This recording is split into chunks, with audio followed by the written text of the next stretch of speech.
We request to speak weekly for days and feature, like speed, chat function. Also type questions to keep the chat. We will try to get through those as well. Each note that the meeting that is typed into the Zoom chat box. Because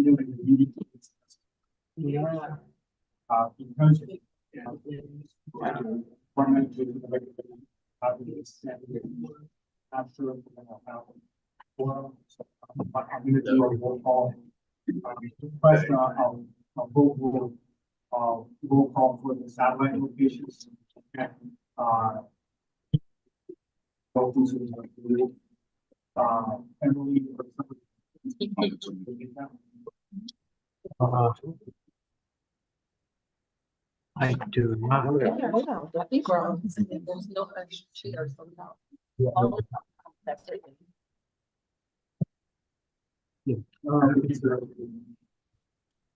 Oh, that could be an issue.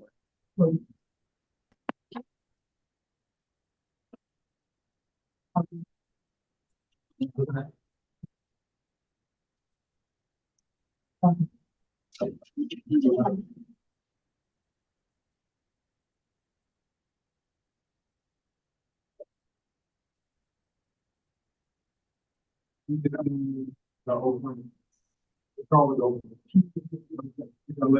Can LA hear us?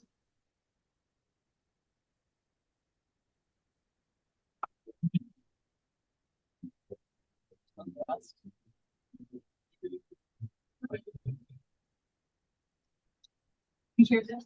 They're talking again. Can Los Angeles hear us?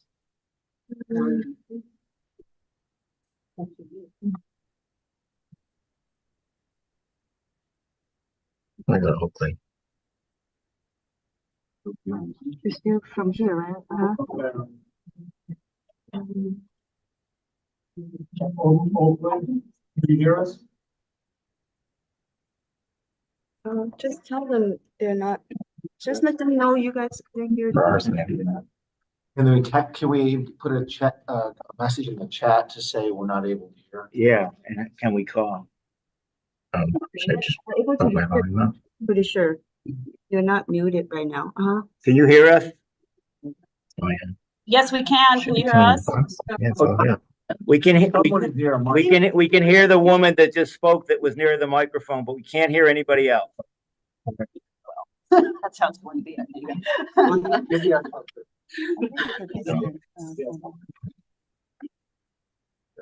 Trying to get everybody in the room. Yes, we hear that clearly, because it's closer. Hello, can you hear us? Can you hear me right now? But we're trying to get you to be able to see the whole room. Yes, Yes? we can hear you, but we can't hear All right. anybody else. You must be near a microphone. There's no mic in this room, so we have to talk at the laptop. We'll do our Okay. best. All right. Okay, we want to do one at a time. If we could start with Oakland. Can you hear, Okay. can you hear me in Oakland? Well, that's better. That's Yeah, much yes, we can hear when you talk into your laptop. better. And then a little further back.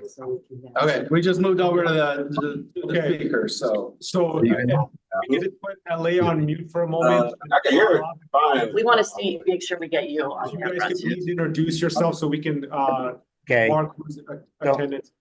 so I'm Bob Redlow. Gloria Young. Dean Felt. So there are three of us here. Dean Felt. Okay, Dean, okay, thank you. And then Los Angeles, if you guys could please try to speak as loud as you can, but if you could please do a roll call with who's in LA.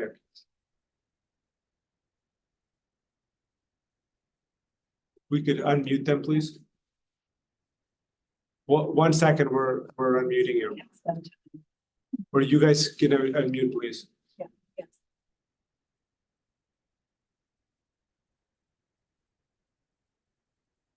Still on mute, LA. That's good, that's good. All right, so Los Angeles, if you could please introduce yourselves. Hi, Hillary Lentini, board member. Hi, Larry Frank, board member, UCLA Labor Center. Hi, Griffin Johnson. I'm communications lead for UAW Local 4811. Hi, I'm Jocelyn Perez. I am a doctoral student at UCLA and the unit chair of UAW Local 4811. Hi, Henry Salazar, organizer, United Auto Workers, Local 230. Hi, Jason Hyder, board member. Good morning, Bruce Densley, board member. Stephen Monteros, board member. Paul Robertson, Senator Lois office, Bill. Senator Lola Smallwood Cuevas, 28th District and newly appointed member of the California Workforce Development Board. Glad to be here. Glad to be here. Kirk Samuels, District Director for Senator Lola Smallwood, please. Welcome. Did we get were we able to get everyone? Emily? We have the board members just repeat their names. Okay, we apologize because we can't hear you as clearly. If you could, for the LA people, if you could please speak up and just purely the board members, if you could speak a little bit louder and just go through real quick one more time. Sorry about that. That's okay. All right, Hillary Lentini, board member. Larry Frank, board member. Just board members. Yes. Is that right? Yes. Jason Hyder, board member. Bruce Densley, board member. Stephen Monteros, board member. Senator Lola Smallwood Cuevas, 28th District, new board member. Did you get us that time?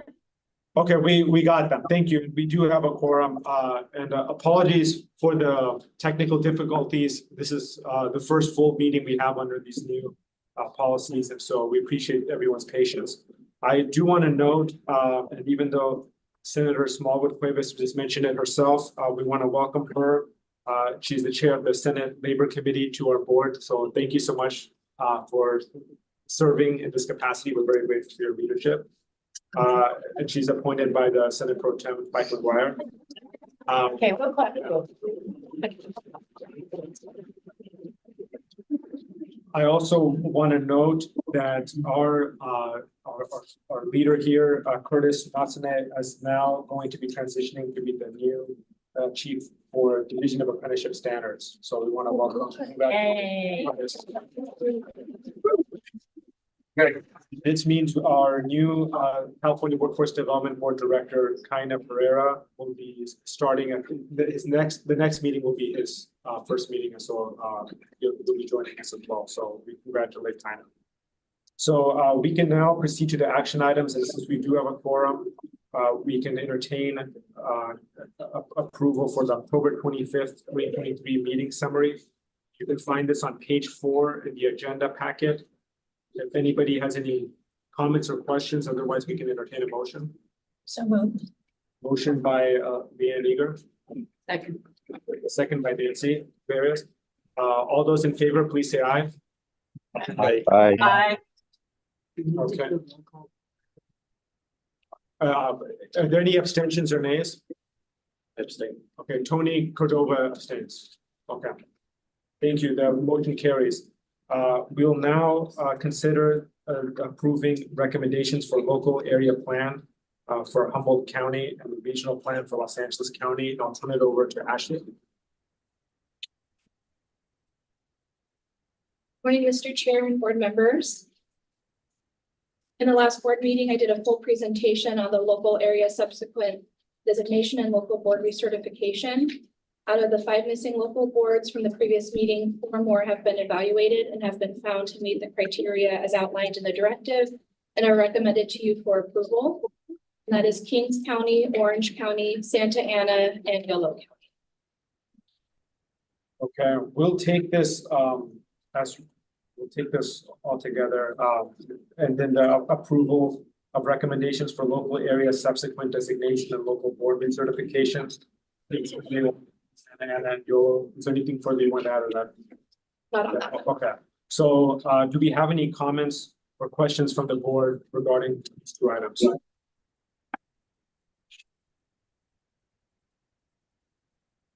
Okay, do we have any public comment, Emily? No public. Okay, we can entertain a motion. So moved. Motion by Leanne Eager, second by Nancy Fair. All those in favor, please say aye. Aye. Aye. Are there any abstentions or nays? Okay, the motion carries unanimously, which brings us to our main discussion, which is the labor agency presentation. What about the one board that wasn't on her list? They said there were 5, right? Yeah, and you mentioned 4. Yes. So what's the remaining one? Yep, City of LA is the remaining, and That's they're what I waiting thought. for your signatures. Oh, just for signatures? Yep. Okay. They'll come to the next one. Yes, that's right. We're on track to get the signatures by the next one. So we're gonna, who's gonna be providing the labor agency presentation?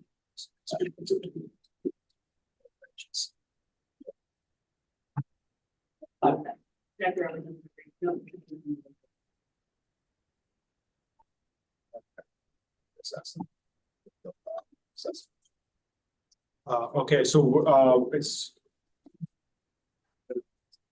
Okay, so we're actually. Yeah.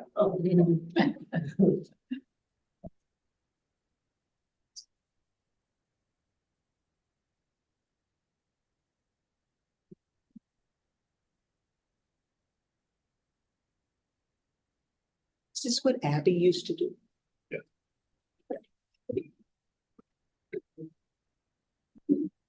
I'm sorry, I might have missed the prompt. Are you asking about the SRC? No, we're about to do a labor agency presentation on SB 150. We're just preparing it for configuration. You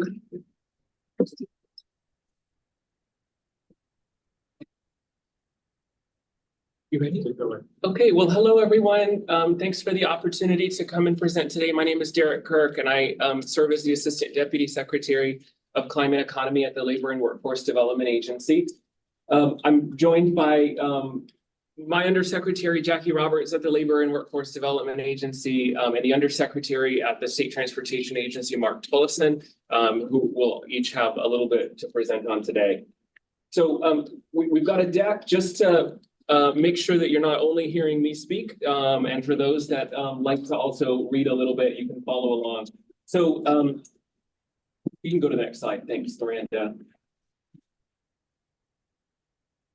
So what is Senate Bill 150? The governor signed Senate Bill 150 as part of the larger package that he signed in July of 2023 around infrastructure. In partnership with the legislature, the bills did a number of things around CEQA streamlining and other factors. Senate Bill 150 does a couple of things. One thing that we won't talk a whole lot about today that it does is it directs the Department of Transportation, or Caltrans, to work in partnership with the Workforce Development Board to invest $50 million of IIJA, or federal infrastructure monies, into the High Road Construction Careers Program. And it directs the labor agency, the state transportation agency, and GovOps to develop recommendations to establish material terms to be included as a material part of a contract. That I wanted to just give you that technical term because it's a little bit complicated. But the ultimate goal of these is that these recommendations that we're required to come up with are required to focus on identifying ways that we can support quality job creation as part of the infrastructure funding that the state is partnering with the federal government on, particularly the federal infrastructure spending through the Infrastructure and Investment Jobs Act, the Inflation Reduction Act, and the CHIPS and Science Act. So those are the 3 infrastructure bills that President Biden has signed since he was sworn in. The bill requires the labor agency, CalSTA, and GovOps to convene relevant stakeholders to input on recommendations. And we're also required to consult with the Civil Rights Department and other relevant state agencies and a research or academic institution from the University of California to develop the recommendations. Lastly, and the reason that we are here today is because the bill specified that a report outlining the recommendations should be submitted to the governor and the legislature by no later than March 30th, after we present those recommendations as an awareness for the workforce board. You go to the next slide. So I will tell you a little bit about the approach that we took in order to identify these recommendations. The law requires a couple of things. So the three lead agencies initially convened to discuss the variety of federal programs that are coming out of the three infrastructure laws, as well as current state labor and workforce requirements. Being in California, just as a note, California has a significant number of existing labor and workforce development criteria and rules that we place, and we're very proud of those, as well as the new federal program requirements that are coming out. If you don't follow this like we do, the Biden-Harris administration probably every week at this point is rolling out new guidelines, and we're trying to keep up and understand and interpret what those are. And so really just initially to understand the lay of the land and what that landscape looks like. We also engaged our partners at the Natural Resources Agency, the Governor's Office of Business and Economic Development, the Department of General Services, the Department of Transportation, or Caltrans, and the California Energy Commission. One thing I want to just make sure that folks at this table understand and know is that the labor agency does not have approval rights or any sort of authority to directly impact what goes into procurements. While we have expertise in labor and workforce development issues, it was really important for us to engage partners at DGS and Caltrans who do have authority to measure what goes into procurement and contract rules. But also the folks at the Natural Resources Agency and the Energy Commission, because a significant amount of federal funding is flowing through that agency and department, as well as GOBIS, who is responsible for directly working with companies as they are considering potential applications to the federal government around the CHIPS and Science Act. So the law mandates that we hosted 3 stakeholder sessions. We ultimately chose to host 5 workshops across December and January. Each of those workshops had approximately 60 to 90 individuals participating. The first 3 workshops were industry specific. So we hosted a conversation on manufacturing, we hosted a conversation on construction and transportation, and we hosted a conversation on clean energy. Just kind of trying to wrap our heads around those industry sectors. Those were all virtual. The last 2 workshops that we hosted, the 4th workshop was much more of an education from the state to our partners about what is already happening and the laws and rules that are already in place. That was in person here in Sacramento and virtual. And the last workshop was a conversation with stakeholders about what we have learned so far, any additional questions that they have, additional recommendations. So those workshops included representatives from labor organizations, private construction contractors, California Native American tribes, research and academic institutions, business organizations, CBOs, and local government. So we had really great representation from across our stakeholders. Go to the next slide. So ultimately, we came out with really 6 core sets of stakeholder recommendations to the interagency team that was working on this. I have not included every stakeholder recommendation on this slide. They will be largely included in the report that's published very soon, but wanted to just highlight a couple of the kind of core topics for you all that we continue to hear. We heard a lot about apprenticeships and the need to both drive apprenticeships and ensure that apprenticeships are that all folks have access to apprenticeships, unionized and non-unionized apprenticeships, and that we're doing better and further outreach into communities historically left out of these opportunities. We heard a lot about the need for high quality jobs and the high road approach, and ultimately metrics and things that we should be considering to get there. We heard about in and out of state concerns. Lots of folks know that a lot of other states manufacture products and do things that maybe California either doesn't do, or they argue that they are cheaper and more cost effective to do those things. Lots of folks really would love to ensure that we keep jobs in California, but we took some time in this process to educate around federal interstate commerce clauses and the realities of which, when we're spending dollars, how do we manage any of those things, and how do we work around the fact that other states, we can't preclude other states from having those opportunities. We heard about marginalized and disadvantaged communities, which is a core pillar of SB 150, and learning ways that we can ensure we're doing outreach and creating opportunities for individuals who are a part of these communities. We heard about monitoring enforcement and the need to continue to make sure that we are actively working with contractors and project leads to ensure that they are meeting standards and that they're held accountable when not meeting those standards. We also heard a lot in workshop 4 from our partners at Caltrans about the incredible work that they are doing on a proactive basis to enforce their contracts with their contractors. And then lastly, we heard about standards. What types of standards are we looking for? What types of standards are we trying to, or should we be trying to strive for in the creation of high quality jobs? So just a little bit of a flavor, and again, more will come out in the ultimate report. So I wanted to provide just a couple of examples for you all that will be highlighted in the report, but also that we're really proud of here in California for the ways in which we are driving towards creating quality jobs and ensuring that individuals from every community in California have access to those jobs. One in particular that I want to highlight is the National Electric Vehicle Infrastructure Program, or NEVI, and the Electric Vehicle Infrastructure Training Program, or EVITP. The NEVI program, as I'll refer to it, is approximately a $400 million program that the federal government is investing in California through the Department of Transportation, and the Department of Transportation has opted to partner with the California Energy Commission to ultimately administer that program.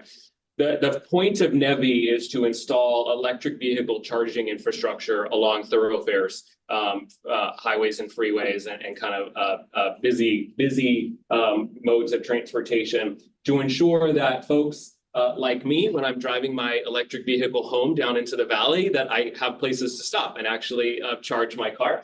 Part of that investment is us really looking at the fact that we need to ensure that there are workers to do that work.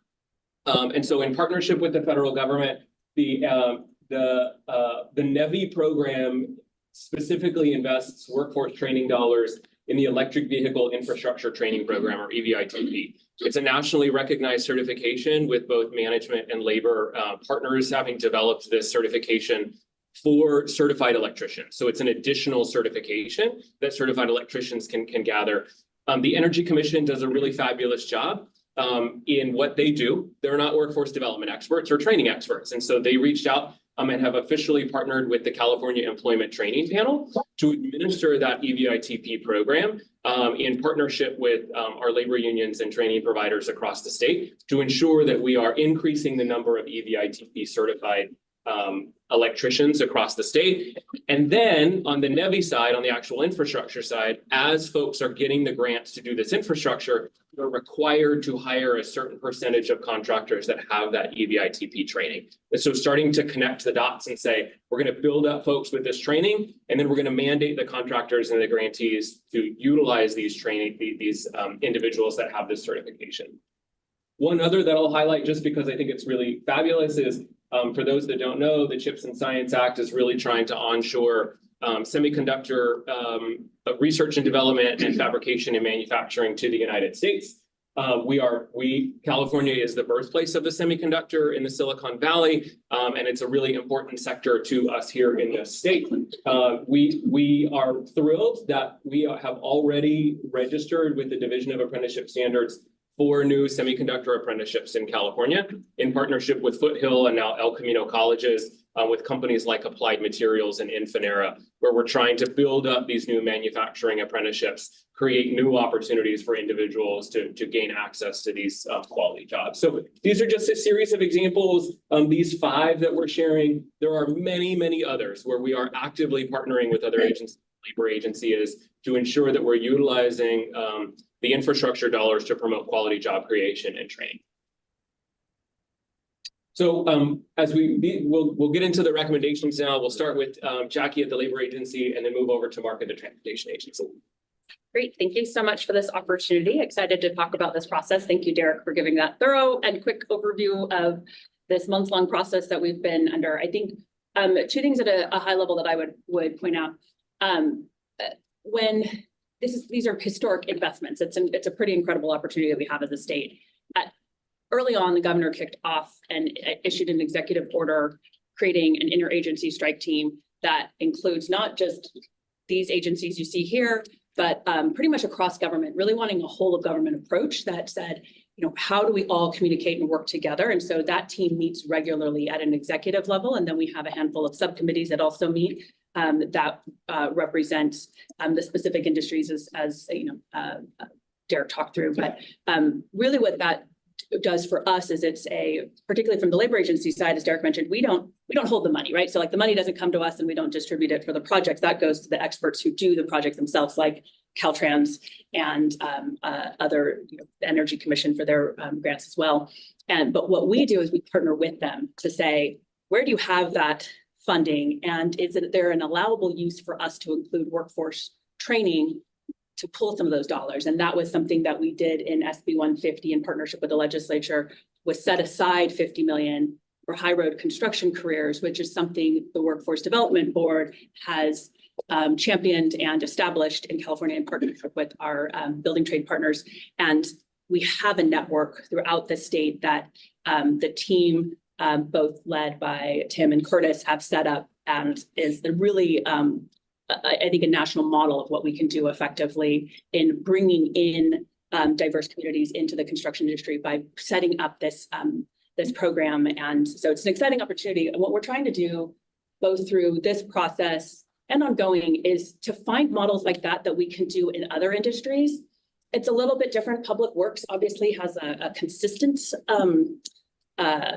investment from the state and local governments. And but federal funding is kind of a one-time, while it will be multi-year. It's one big investment that we are excited about to partner with. But I think just wanted to say at a top level, the direction we got from the governor was, this is a whole of government approach and you guys need to be working together and we need to find these partnerships where we can. And that became even more real when we had, this year's budget situation is not ideal, but it has motivated us as the administration to really find those pockets of funding from the federal funds, particularly that we can invest in Californians and invest in good jobs and creating opportunities for individuals, particularly as we do outreach to disadvantaged communities. So with those talking points aside, we'll walk through the recommendations from our side. So one of our important partners is the Civil Rights Department, the newly named Civil Rights Department, formerly now I'm going to forget, DFEH, Fair Employment and Housing.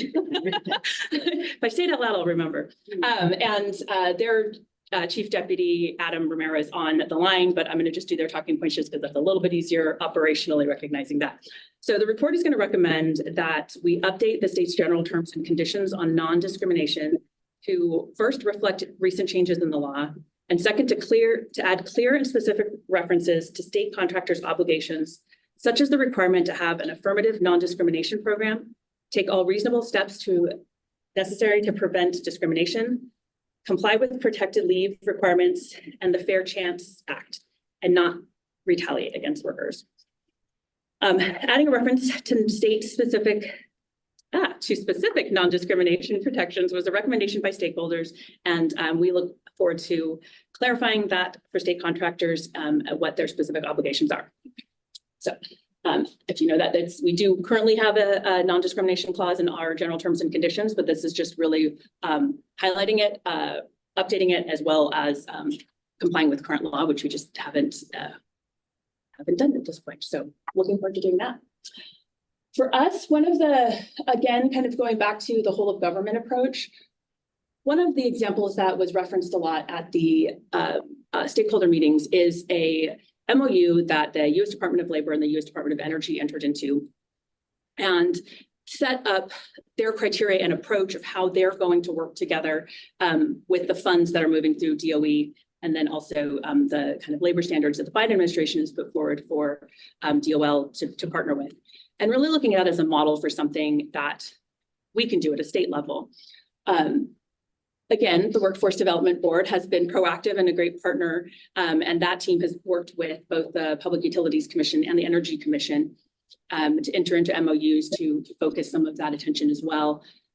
What we, in talking about this, kind of at a higher level for the agencies, realized that we'd like to bring that up to an agency level for both the labor agency and our partner agencies, because it's not, for us, there's 4 workforce development entities within the labor agency, and sometimes the best tool in the toolbox is the Workforce Development Board team. Sometimes it's the Employment Training Panel team. Sometimes it's the Division of Apprenticeship Standards team. And so we want to make sure we are helping navigate that a little bit for our agency partners and streamlining that a bit to make sure that we are have the most effective approach as possible. So one of the recommendations you'll see in the report is for us to enter into an MOU. Sorry, I jumped I jumped through there.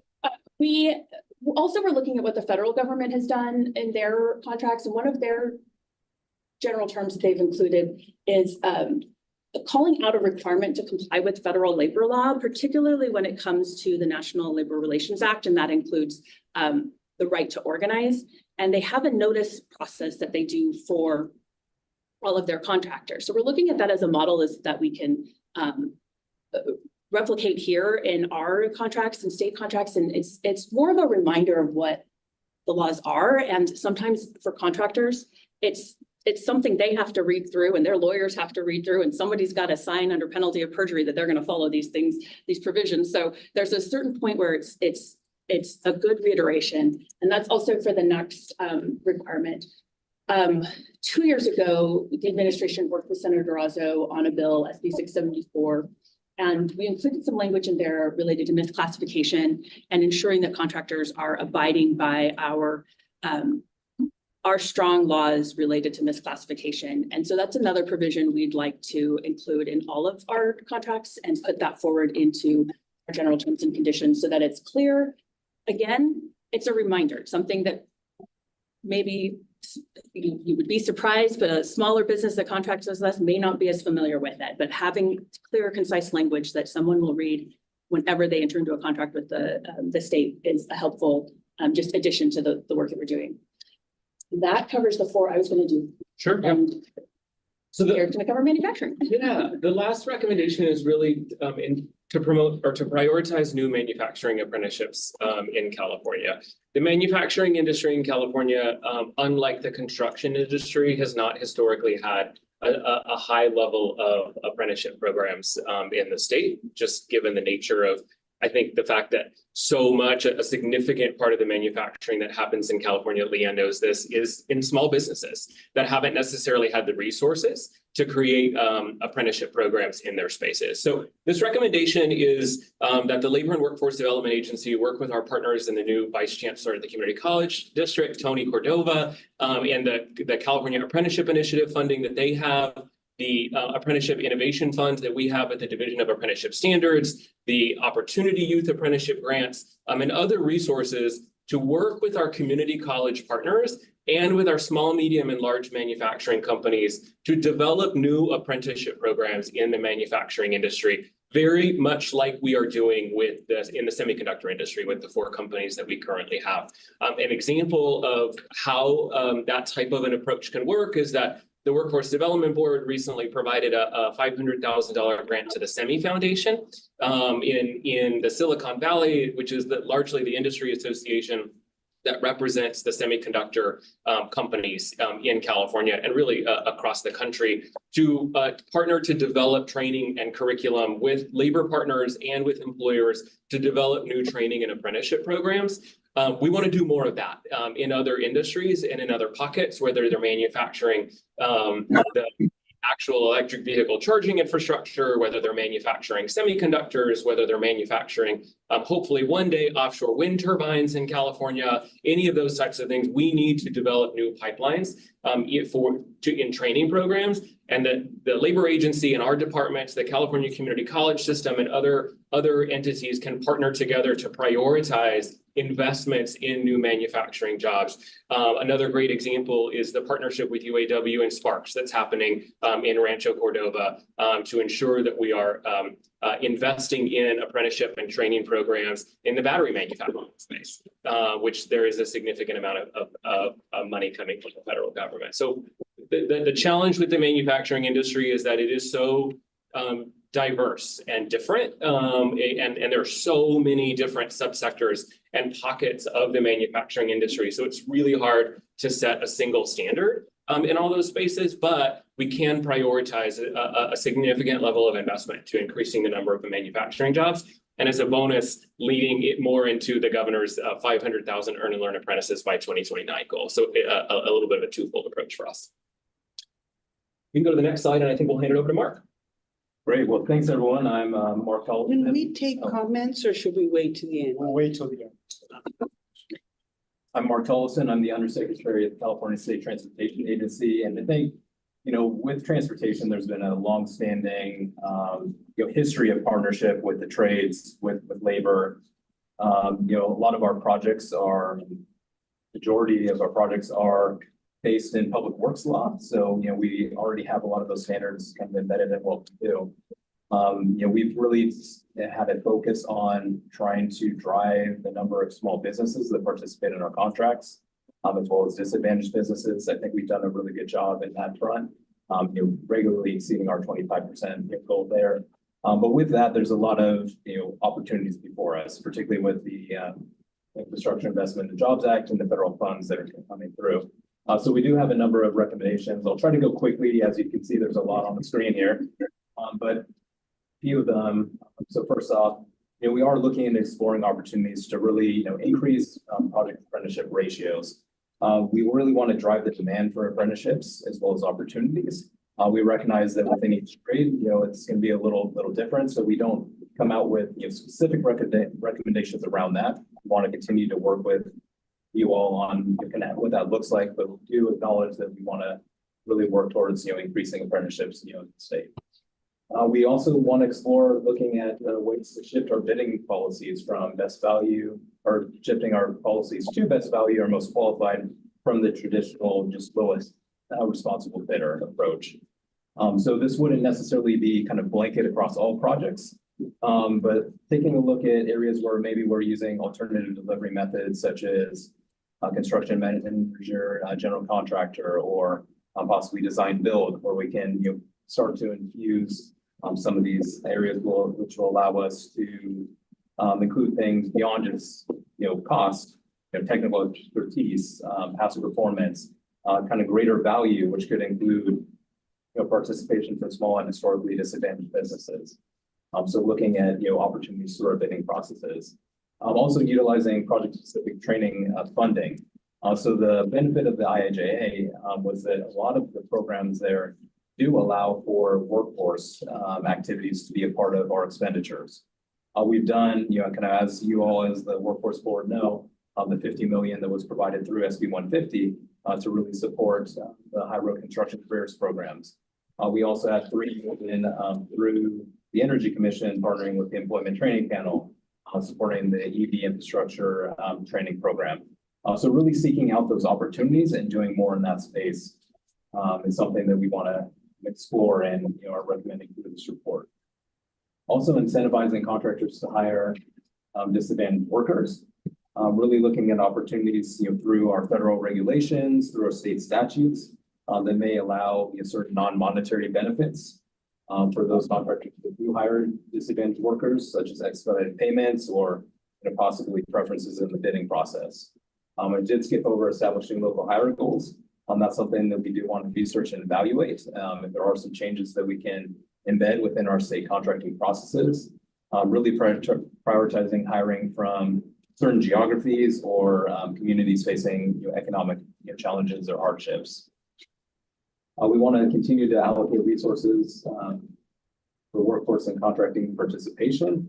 We've done a lot of that work already, but doing more, looking at targeted groups, including veterans, residents of economically disadvantaged areas, really just trying to remove barriers to not only construction jobs, but also our contracting processes. This came up quite a bit in all of our listening sessions, really looking at the monitoring compliance measures that we have. I think there are opportunities. We do have a very robust program through Caltrans. We also do a lot of work through DIR, but really enhancing that and making sure that what contractors are committing to through our project agreements, that they actually adhere to that and doing the monitoring and auditing of that. Improving our data collection methodologies and reporting to increase accountability, just making sure that everything that we do is very transparent and people can get access to that data very easily. And then looking at also implementing demonstration projects as part of the set-asides. This is allowed under federal statute, under certain programs. So really taking those opportunities to ensure that we're continuing to support our small businesses in the state. And lastly, mitigating risk for prime contractors to utilize diverse firms. We've had a lot of success doing things such as our mentor protege programs. We do want to take a look at other opportunities such as waiving fees or penalties for issues that might be caused by a disadvantaged business as part of a contract, or also providing assistance with mobilization, bonding, and insurance requirements, which we know are barriers for participation from our small businesses.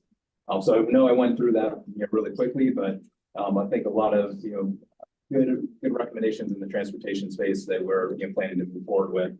And with that, I will turn it back to my colleagues to see if there's anything before we close. I think probably the one just closing comment, and folks who've been in the stakeholder process have heard me say this a number of times, but we really look at this process has been really educational for us. We've heard a lot, as Derek said, 60 to 90 participants in every meeting, but we really look at this as an iterative process. This is a step. This is not the last step we're going to take. It's not the last time that we're going to be looking at standards and what we can do better and learning from what we implement and pivoting if we need to. Even in the course of our stakeholder engagement, and then in the agencies working together to draft the report, the Biden administration issued 2 new executive orders adding provisions. So we're also, trying to incorporate that. And, one of them was about apprenticeships and maximizing the use of apprentices. And so, obviously that's something that's important to us and has been a priority in California, but there's constantly new requirements or priorities, and we're constantly going to be reviewing those and looking at them along with our partners in the legislature and stakeholders. So while this has been a really informative process and we've learned a lot, and I think have come up with some great recommendations and options moving forward, we look forward to continuing having this conversation both with all of you as well as the stakeholders who have been involved. So thank you. Thank you so much. I just want to express my appreciation again to Jackie Roberts, Mark Tolson, and Derek Hirth. Thank you all for being here and the presentation. So I will first turn it over to our board members. If anybody has any comment or questions before we go into public comment. Diane? Yeah, hi, I'm Diane Factor. I haven't been here in quite a while. I'm really glad I came. I'm actually the labor rep on the board, and originally with the Service Employees International Union, but now I kind of represent the labor community. And I wanted to talk a little bit about apprenticeships and just comment that particularly when you talk about developing apprenticeships in the manufacturing space, you can't just plant those in the community college system, because the faculty in the community college system don't have the experience on the shop floor that journey level or experienced workers have that are actually the core of the apprenticeship program. So you really need those skilled tradespeople that come out of manufacturing, which are by and large represented in the industrial unions. And so, and they are shifting to this new economy. So you look at in California, in the UAW, in the machinists, in the smart, in these places, you will find the people that will actually teach the apprenticeships. What happens in the community college space is just the pipeline, introducing people to the concept, giving them the basic skills, but the bulk of the apprenticeship happens on the shop floor and the, on the job learning. That's where the bulk of the hours and the learning happens. So I would take a look in your report to include in that development of apprenticeships in the manufacturing space, the partnership with the strong industrial unions in this state that were, I'm old enough to remember when they dominated the economy, those big manufacturing shops. And so this is a real opportunity. And that was missing there. I wonder about the semiconductor, because I don't know how unionized that industry was. There was a real attempt to do that. I don't know, but again, if there's a way to incentivize making labor, these skilled labor representatives, a mandatory part of the apprenticeship process, that would be really important. I also wondered a little bit about this whole concept of workforce intermediaries. I know that that was at the heart of what we call high road trading partnerships, that you do have an intermediary that brings together labor and management in these kind of high quality workforce development programs. And I know it's been now at least 20 years of building some of those intermediaries throughout the country. And I know there are some that exist in California. And again, to make that organization, often they're nonprofits, that bring together the partners and really exemplify how you build a high quality program. Just to say it has to be high quality because they pay a certain wage or something. And then in that also to embed the whole concept of a neutrality agreements. So you mentioned it in one where not only encourage employers to work with unions, but actually model neutrality agreements where they let the union come in without fighting it and let the free elections happen on the shop floor. So those are the kind of things that I think would be important. I really applaud your work. I worked a lot with Abby Snee, you know, kind of pre-pandemic, and I know those are big shoes to fill. I think I really look forward to the report. But if there's anything you can add before it's published on these, I'd be happy to work with you, you know, for language or anything. Yeah. Thank you, Diane. Yes, thank you. And thank you all so much. Nice to see you all. I'm Leanne Eager, born and raised in the Central Valley, so a lot of these issues are near and dear to me. I just finished my second term as chair of the California Transportation Commission, working with CalSTA and Caltrans and workforce, looking at what do we do. I just want to address a question you had first before I ask the question.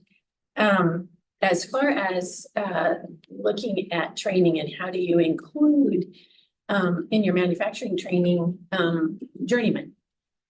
We in Fresno County, we have done, I think maybe 3 manufacturing trainings so far, working with our community college, Reedley College, and we have included journeymen in those trainings. And so they partner with the professionals at the college. The journeymen teach, but they also have other people in the room to do at least some of the requirements of the community college, and it has worked out beautifully.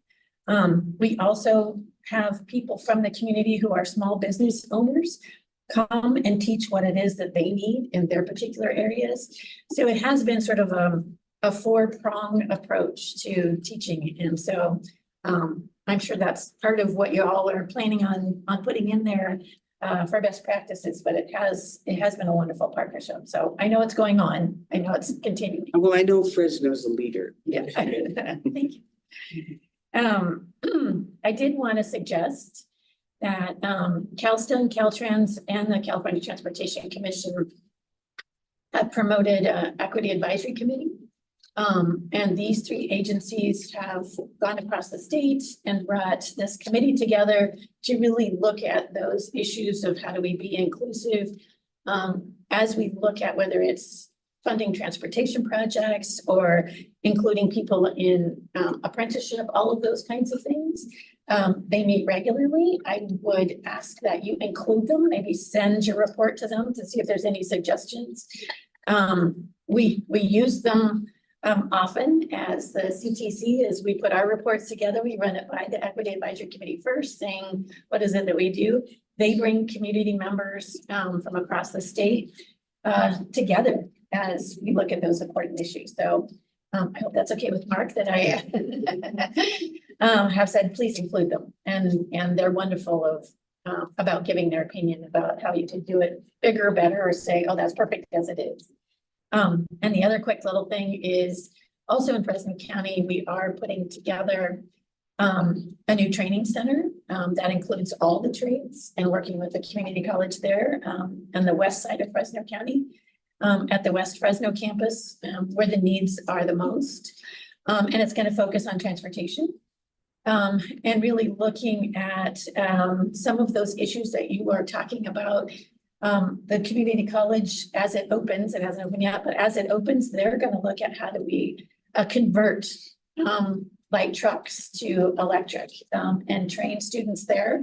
And we can have the training center doing the same things, and the folks who are doing pre-apprenticeship, because we know how important that is for people who haven't had a chance before, could also get college credits at the same time as they go through this. And so, you know, those are certainly those best practices across the state. And I know it's going on in other areas, but I want to make sure those are included too. So thank you. And thank you for all the work that you do. I appreciate it. And we also appreciate making sure you come to the Central Valley, and you did do that. I preach that all the time at the CTC when they say, oh, we did 3, workshops, like, and how many in the Central Valley?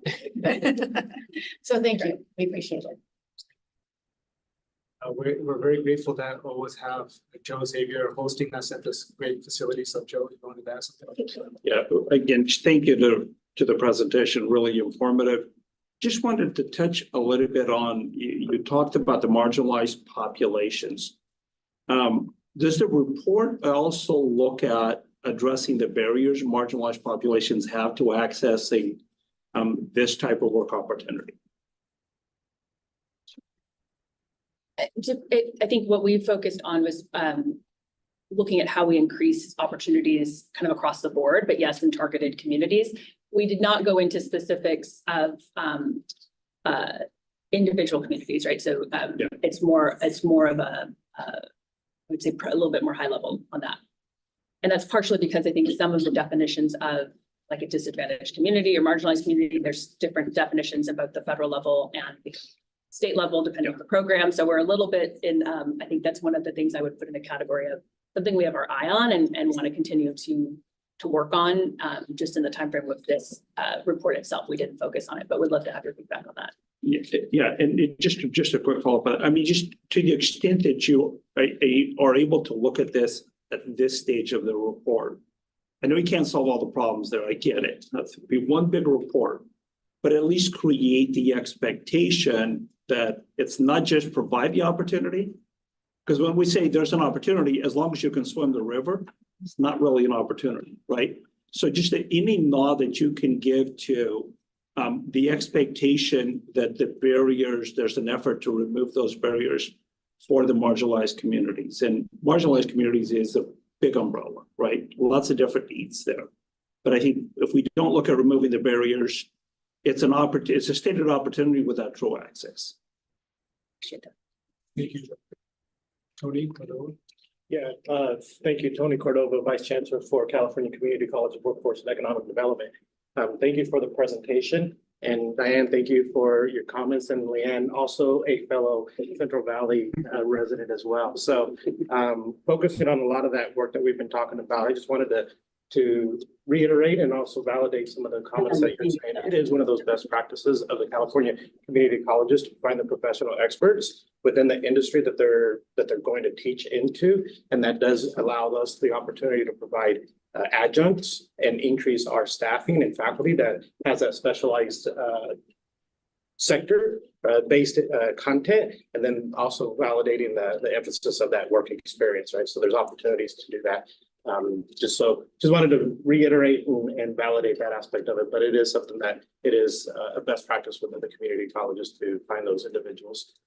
And it's not so much based on core curriculum, it's really, or it is based on core curriculum for the content within the specific sector of program that we're talking about. So thank you guys. Thank you, Tony. We're gonna start with Oakland. And if you could remember to please mention your name and affiliation, since we can't see everyone's name. Okay.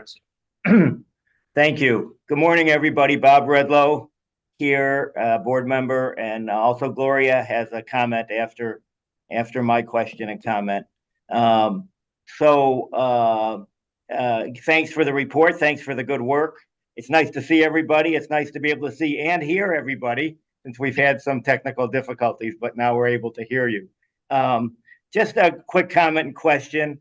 So, as we continue to move toward equity and income mobility, with our main processes forward, working directly with workforce boards and their community-based organizations, and many of our workforce boards have industrial sector committees.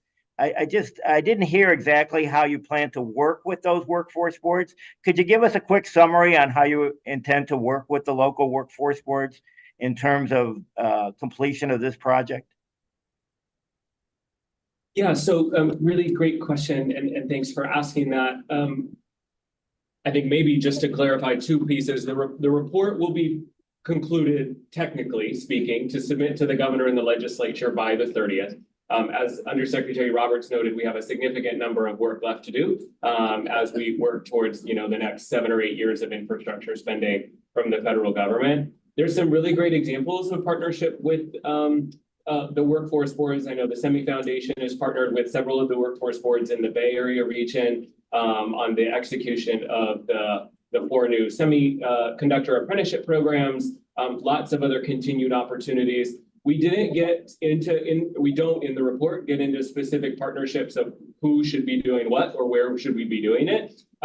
Part of our work, I think, in moving forward is identifying who are those right partners. I think the HRCC program or the High Road Construction Careers program is a great example of workforce boards integrating in and filling the gap of whatever they do best in whatever region they're in partnerships with other building trades and JATCs and community-based organizations. So definitely will continue to be a strong part of the work that we do moving forward, but we don't in this report exactly call out specific roles for specific entities.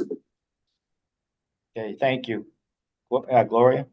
Hi, I'm Gloria Young, board member. And first of all, thank you for the report. I'm very interested in the standards and the enhanced measurements and monitoring and compliance that you will be doing, the data collection accountability. My hope is that we will get periodic reports, because I know that in the past we've requested and needed to see how these things are being rolled out, and especially when you're speaking about marginalized and disadvantaged communities, I'm really hopeful that we will get periodic reports on what is happening and what's going on, and with respect to all of the elements of the SB 150. Thanks. Appreciate that. Thank you, Gloria. Is LA still on? It just dropped off. They maybe haven't. That's I figured. Okay, we'll have to circle back with them instead of being respectful for everyone's time. So we're gonna start with public comments. So I just want to remind everyone, we have 3 minutes.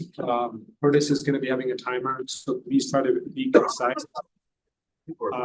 And you could also please mention name and affiliation. Angelo, can you hear us? LA has some comments also from the. LA's back.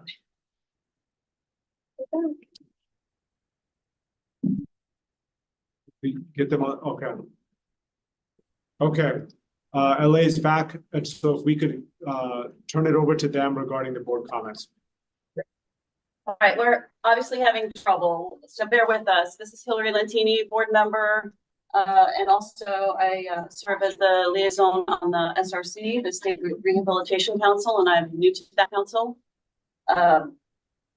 First of all, thank you for this excellent report, and I was listening intently on your relevant stakeholders, and I was happy to hear that you did include.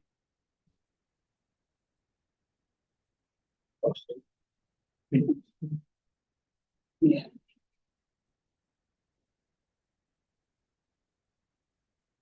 So you want to go to LA, you're back. Yeah, and we're trying to fire up a hotspot too. So can you hear me? Yes. Okay, so the Wi-Fi device is on. Okay. Okay, so thank you for the, can you hear me now? Can you still hear me? Yes, we can hear you. Okay, all right, here we go. So I have two comments and then I have recommendations and I'll just Hillary, can you hear me? I can hear you. Can you hear me? Okay. This is Angelo Farouk. I just have a quick comment. If you guys are having issues, the most important thing is for us to hear you. You can dial in with the call number because I'm assuming that'll be more stable connection. You want to help me do this? I'm just suggesting this as an alternative if that's helpful. If you think you're fine, please proceed. I just wanted to give you the Wi-Fi network. How do you get the network? Yes, Angela, let's do that. Take your public comment and then come back to us. Do this on Wi-Fi. Thank you. So we're gonna start with public comment. Go to Wi-Fi. Go to other networks. We're gonna go with the one person out of respect. So, reminder, 3 minutes for public comments. Please state your name and affiliation. And if you guys could please, we're gonna have everybody speak here in the speaker area, so you guys can decide what order you want, if you want. But again, remember to please provide your name and affiliation.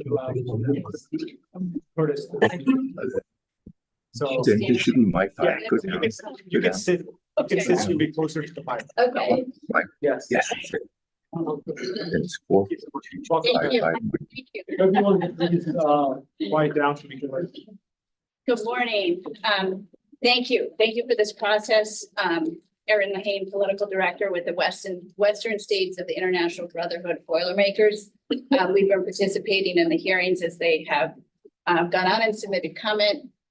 We appreciate the attention to apprenticeship and training the next generation of Boilermaker and construction workers. We are very proud in the state of California for the apprentice programs across the board in the building trades.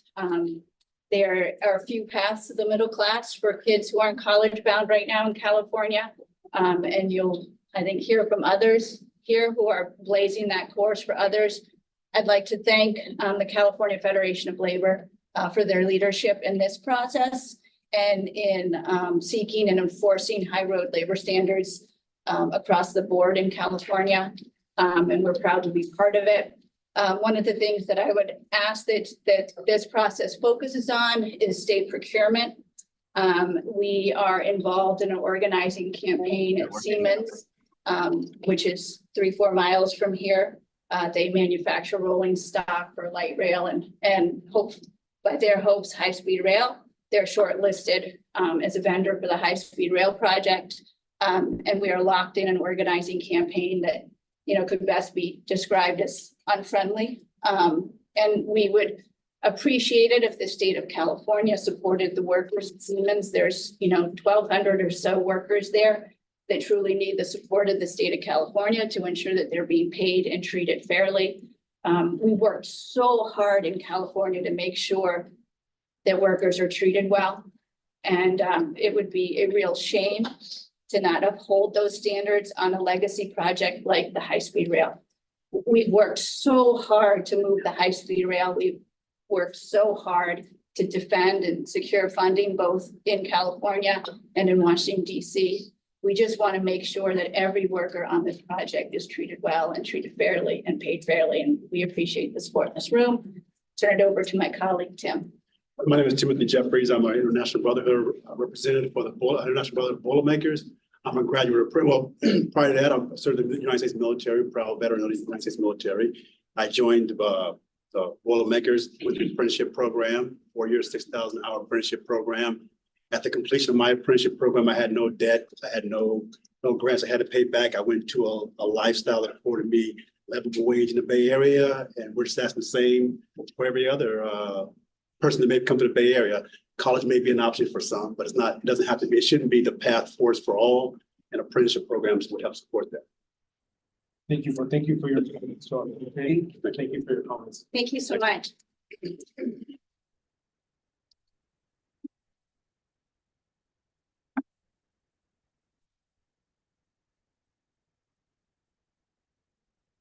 Good morning. I'm Sarah Flocks. I'm the Legislative Director for the California Labor Federation. We represent 2.3 union members in the state of California.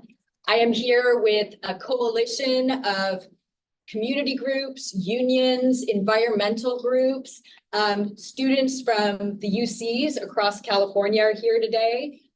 We have participated in the SB 150 process since the bill went into print. I'd like to thank the senators who really drove this.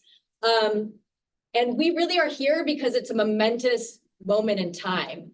The federal government is investing billions and billions to tackle the climate crisis. And at the same time, we have the opportunity to tackle another crisis, and that's the economic crisis. Because for too many Californians, the economy here is broken. We have people graduated from high school and either you face huge amounts of debt or jobs that are insecure, they're part-time, they're low paid. People can't live by their jobs because they can't afford it. They're driving hours. We have huge income and racial inequality in this state. And we really need a fix. And at this moment, we have billions and billions of dollars that the state can leverage to change that. And so it's not just about labor standards and equity standards and community benefits, although those are so important and we have a plan we can give to you.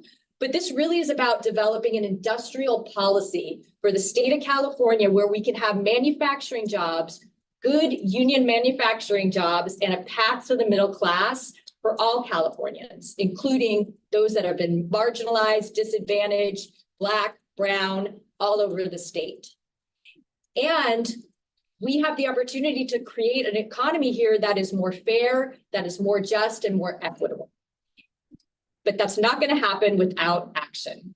SB 150 and this report is one step, but I believe the gentleman from Transportation Agency said we have 7 to 8 years of hundreds of billions of dollars going out. We have to take action now. The California Labor Federation has developed a roadmap, which we will hand out to you. And we encourage everybody to take this report, build on it, make it stronger. Every elected official, every person who runs an agency, everyone who's in local government, this money is everywhere. And we need to make sure that every single dollar of taxpayer dollars is creating good union jobs, because there's no replacement for a collective bargaining agreement. We have to have the opportunity for workers to be able to freely join and form unions. Thank you, Sarah. So we can increase standards. Thank you so much for your work. Thank you. And if it's okay, I'll stand and ask everybody that agrees with me. I have a statement from the state building trades. SB 150 report should not be limited to the use of labor standards for federal procurement and contracting. Every public dollar in California should have guardrails to ensure that creates good union jobs with community benefits. Strong, clear, and enforceable state labor standards and community benefits ensure that public funding will create good union jobs and equitable pathways to middle class for all Californians, rather than low-wage jobs that worsen existing inequalities in California. We have the opportunity here to leverage historical federal funding to develop a climate economy that creates new pathways to the middle class through good union jobs and economic opportunity. We are at a crossroad. Without action, the billions of dollars for climate projects will eventually go to low-wage employers that will continue to worsen our economy, racial, and inequalities. The proposed labor standards that we'll be handing out are a roadmap to a better future, one where Californians in every region of the state get a good union job right out of high school with good wages, benefits, and opportunities for advancements. Our recommendations were developed to harness the historical investments in infrastructure and climate projects, both by state and the federal government, to create more sustainable, equitable, and a just economy in California. Thank you very much.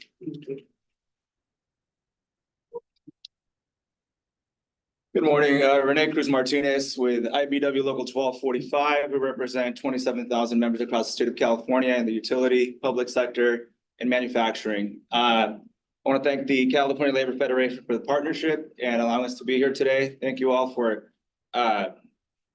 hosting us today as well.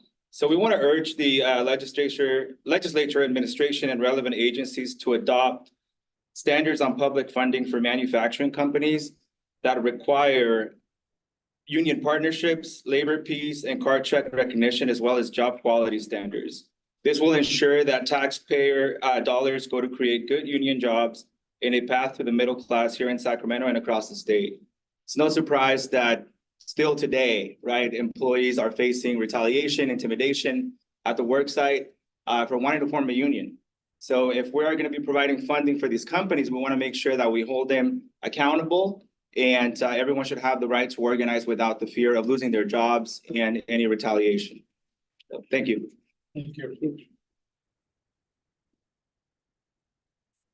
Morning, Chair and members. Tom Hinsey, International Rep with UAW. UAW Region 6 represents over 100,000 active and retired workers. UAW members are fighting for a just transition to ensure that changes in the automotive industry result in high quality jobs that benefit workers and their communities.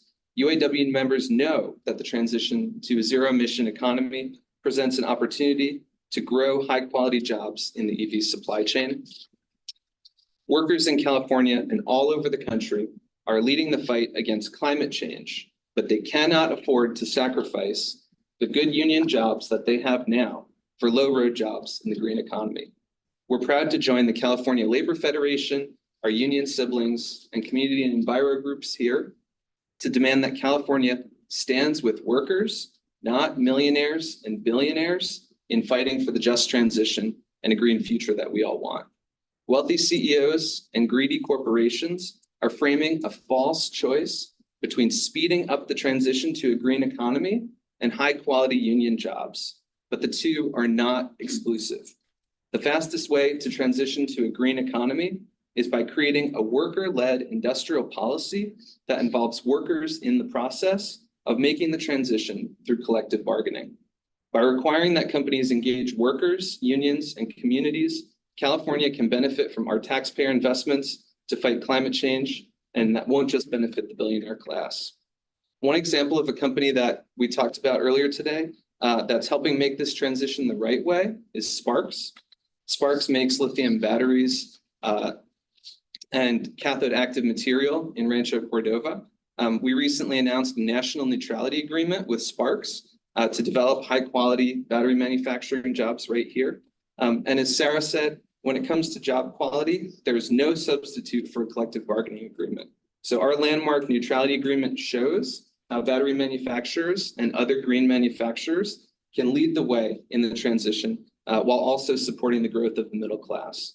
So we believe that all investments in climate and infrastructure should include or support the negotiation of agreements like the ones that we came to with Sparks that allow workers to unionize and negotiate higher standards without interference or intimidation from our employers. So from construction to operations, maintenance, and service, and manufacturing, all jobs funded by public dollars should be good jobs for Californians. And we urge this group to consider the recommendations that we have in the industrial policies so that we can make sure that our investments now will create good jobs for Californians for decades to come.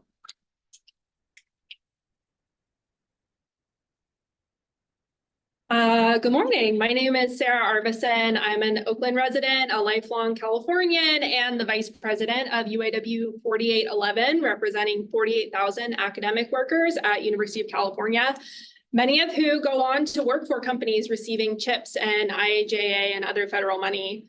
The SB 150 recommendations presented today, I think, are a good start. I think the Caltrans recommendations were particularly moving in the right direction, but there's really so much more we need to do to create actual sustainable high road jobs in California's green economy. The federal government's pumping billions of dollars into the green energy transition, but currently at least $13 billion coming into the state of California for manufacturing is slated to have no workforce standards attached to it. We've seen throughout the country, including in California, that employers receiving our taxpayer money to build the rapidly growing green economy take the low road unless they're required to make commitments to the workforce and engage with labor and community. And you don't have to look far to see examples of this. Tesla received billions of dollars from the federal government, and they use that money to create one of the most hostile work environments in California. Tesla violated the EPA's Clean Air Act and paid repeated violation fines for it in the last few years, is now being sued by a number of California counties for hazardous waste dumping. In addition to all the environmental hazards it's creating for Californians, I've spoken with Tesla employees in Fremont who have faced rampant sexist and racist discrimination at the plant, but are too afraid to speak up about it and lose their jobs, given Tesla's history of retaliation. Now we've got Tesla vehicles all over the road in California, including in the state-owned fleet, made on the backs of unjust and unlawful labor and environmental practices. We can avoid enabling more bad employers like Tesla in California, right? The tools already exist. Whenever the state is doling out money to companies, they should be required to be evaluated in part on commitments to livable wages, health and safety standards, for example, through a community benefits plan with an enforceability mechanism. Additionally, California state and its municipalities can incorporate inclusive procurement tools like the U.S. Employment Plan to ensure that manufacturing of trains, buses, cars, and all the parts that make them up, like batteries and semiconductors, create quality jobs that uplift communities for Californians and all workers in the U.S. I'm glad to see some of the recommendations on apprenticeship programs in manufacturing, but you mentioned that it's difficult because many are small businesses. This is something that's really easily remedied by facilitating partnerships with labor unions who are prepared to represent workers in sectors across multiple employers. Unilateral apprenticeship programs without labor unions and community groups co-developing the program become yet another way for companies to exploit workers. So these recommendations are a good start, but California really has the power to do better. So we look forward to the state agencies working with unions to take the necessary steps to get there by incorporating measurable and specific commitments to labor standards. All right. Good morning, chairs. My name is Joy, and I'm a first-year student worker and community advocate for the Labor Center at the University of California, Berkeley. Today, I'm here with my fellow students and community members to help advocate for California's new economy and climate manufacturing and infrastructure. Specifically, I will be addressing the workforce and equity standards. Public investment in these sectors is a human right, for they create more high-quality jobs that provide good wages, benefits, and long-term career pathways to our workers. These workers, who are often already from historically marginalized backgrounds, such as workers of color, women of color, immigrants, and people involved in the justice system. These are my community members, neighbors, and peers. An investment into these workforce standards is an investment into our communities and our right to have access to a good, stable career. The state ought to prioritize funding for companies that provide their workers, like the ones already providing quality healthcare, retirement contributions, and the use of joint labor management apprenticeship programs. This should always be the industry standard for all employers across California. Non-discrimination must go beyond legal fields, but also proactively create pathways to hiring more people from disadvantaged populations. Recs must also go beyond obeying existing law and proactively work to create good union jobs to protect those very workers.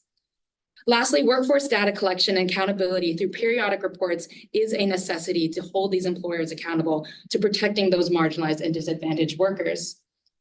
Workforce equity standards is a human right. Let's protect the people. Thank you for your time. Hello, my name is Mackenzie Farnell. I live in Berkeley, California, and I'm in UAW Local 4811, where I work as a graduate student researcher at Lawrence Berkeley National Lab. So my research group works on how to make better batteries for use in electric vehicles. And many of my colleagues and I were interested in doing this type of work because we wanted to help people by developing technology that would help address the climate crisis. However, it has been deeply discouraging to realize that a lot of the companies that apply the type of research we do, such as Tesla, have bad working conditions where their employees face workplace hazards and don't have equitable pay. In the process of addressing the climate crisis, companies cannot sacrifice good union jobs. So as the state is receiving billions of dollars in federal funding, we hope that this will be an opportunity, not just to transition to a more green economy, but also to ensure that the companies that drive this transition have good labor standards. It was nice to see the recommendations presented here today, and I would urge that you consider implementing our coalition's recommendations as part of the SB 150 process and all grants, subsidies, and loans. Thank you.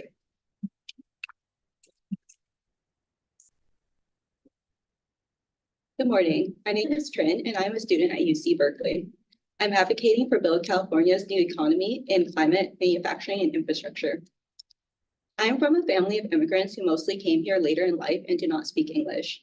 Many of my family members have struggled to find work and earn livable wages. Some share cramped housing and unsanitary conditions as they fight to provide for themselves and send money back to loved ones still in Vietnam. Even though they came in pursuit of the American dream, almost all have been kept out of the middle class. I support implementing workforce equity standards which prioritize the recruitment and retention of marginalized workers, such as people of color, thereby giving back to the communities most impacted and most in need. Thank you. Hi, everyone. My name is Christian Rhodes. I live in Berkeley, and I'm a member of UAW Local 4811, the academic student employees and postdoc workers and academic researchers at University of California. Much of my own academic work in the humanities has focused on the historical relationship between the environment and humanity. And if I can summarize a major trend in my field, the rapid deterioration of our climate goes hand in hand with the exploitation of human beings. Disadvantaged communities have long experienced both the deliberate destruction of natural resources and intentionally low wages from otherwise profitable industries. As we work to repair our climate, it's imperative that the historical injustices against humanity don't fall out of focus. Current legal standards are not enough to ensure that we're all in the position to benefit from the billions of dollars allocated towards a green economy. And after speaking with workers from Tesla, it's clear to me that attempts to fund clean technologies will result in hostile, racist, and dangerous workplaces without strict regulations in place to prevent this from happening. While addressing climate inequity, we must address all inequity or risk furthering those acts of oppression which had caused the climate crisis in the first place. Guidance to ensure equitable distribution of funding already exists at a federal level. The U.S. Office of Management and Budget's proposed uniform guidance updates would encourage the implementation of policy that ensures infrastructure and reconciliation bills actually benefit workers. Likewise, the Biden administration's Justice 40 initiative would direct agencies to invest in historically disadvantaged communities. As a part of the SB 150 process, California should build on these initiatives and require meaningful commitments towards hiring specifications, domestic partner benefits, living wages, and an overall engagement with labor organizations from all recipients of federal grants, subsidies, or loans. I urge the agencies here to implement all these recommendations that our coalition has submitted and ensure that climate measures do not leave behind the workers who are at the forefront of the transition into a clean future. Thank you. Good morning, chairs. My name is Nadalyn Schmidt, and I'm an undergraduate at UC Berkeley. Today, I am commenting in support of the labor's principle to build California's new economy in climate, manufacturing, and infrastructure. Speaking on behalf of my personal experience working a green job and with parents working blue-collar jobs, we all deserve high-quality jobs that support and prioritize companies that demonstrate they provide living or prevailing wages, retirement contributions, and full-time secure jobs. After graduating from Berkeley, I want to enter a job that has job security and benefits. This is a low middle class buy to build and contribute to this bill now before it's too late. The low-income community cannot afford to wait any longer for secure employment with high-quality jobs. We need clear workforce standards that serve as a roadmap for how companies can make it a reality. Thank you for your time.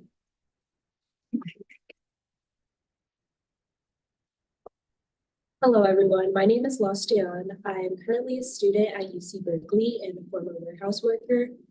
I'm here to voice my support for the labor principles to California's new economy in climate, manufacturing, and infrastructure, along with fellow colleagues. I draw my support from my own experiences and of discrimination and exploitation as a minimum wage worker, and also my mom's experiences as a part-time worker.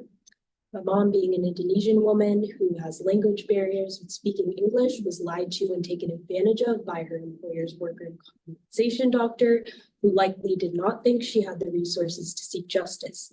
With the help of her union, she received temporary benefits, proper medical treatment, and assistance with her court case against her employer.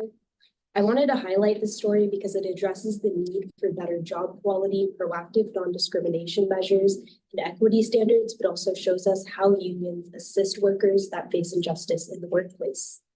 In order to achieve this, we need to make sure we have clear, measurable, and specific goals that companies need to achieve.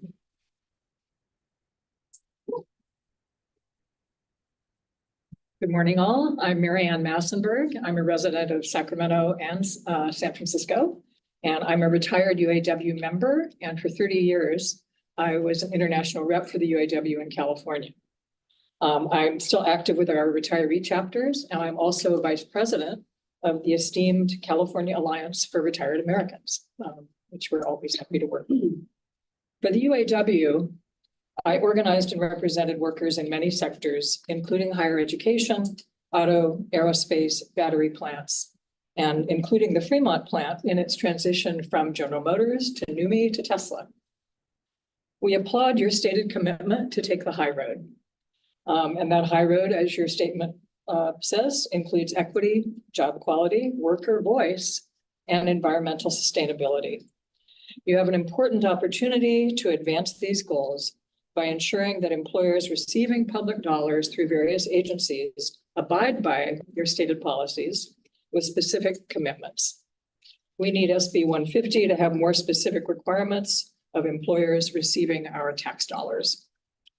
We're very enthusiastic about the green economy transition, green energy transition, but too often, as you've heard, employers receiving government funds are scofflaws when it comes to labor standards and other labor laws.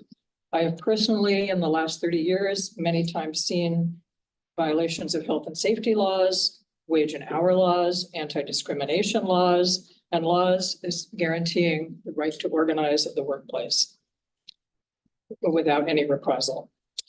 The remedies for these violations, which we have repeatedly seen at employers such as Tesla, are woefully inadequate. So it's not enough to say, follow the labor law, because workers wait years to get remedies, whether it's from OSHA, non-discrimination agencies, and especially the NLRA, even under President Biden, where it's improved. But we have cases at Tesla where the labor board has found discrimination and unlawful firing that are still pending years later because employers have money to appeal. So it's not enough just to say, follow the law. Employers appeal rulings delaying these remedies for years. We have a preemptive opportunity with you and your agencies to assure compliance by setting standards for funding and conscientious oversight. Thank you for your consideration.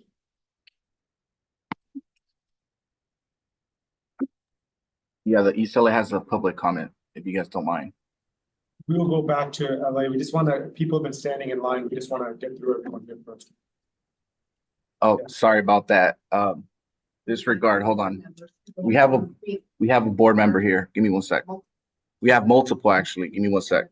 We're still going through the public comments here.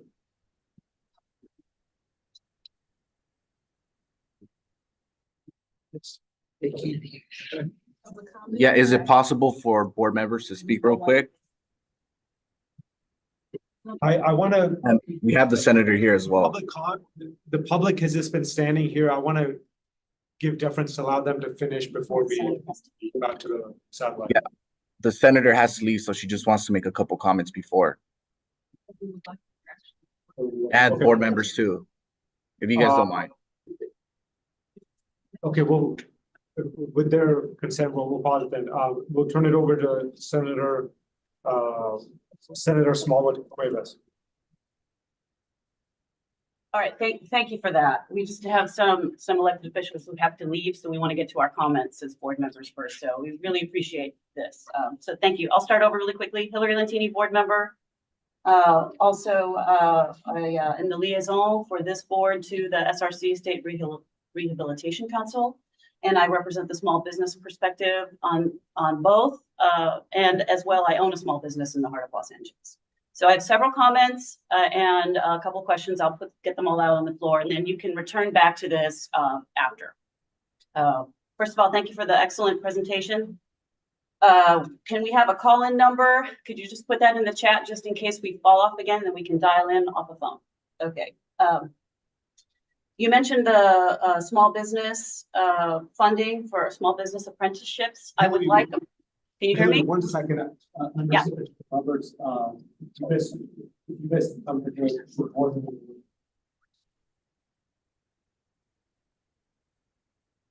you want to let me know when we can go again?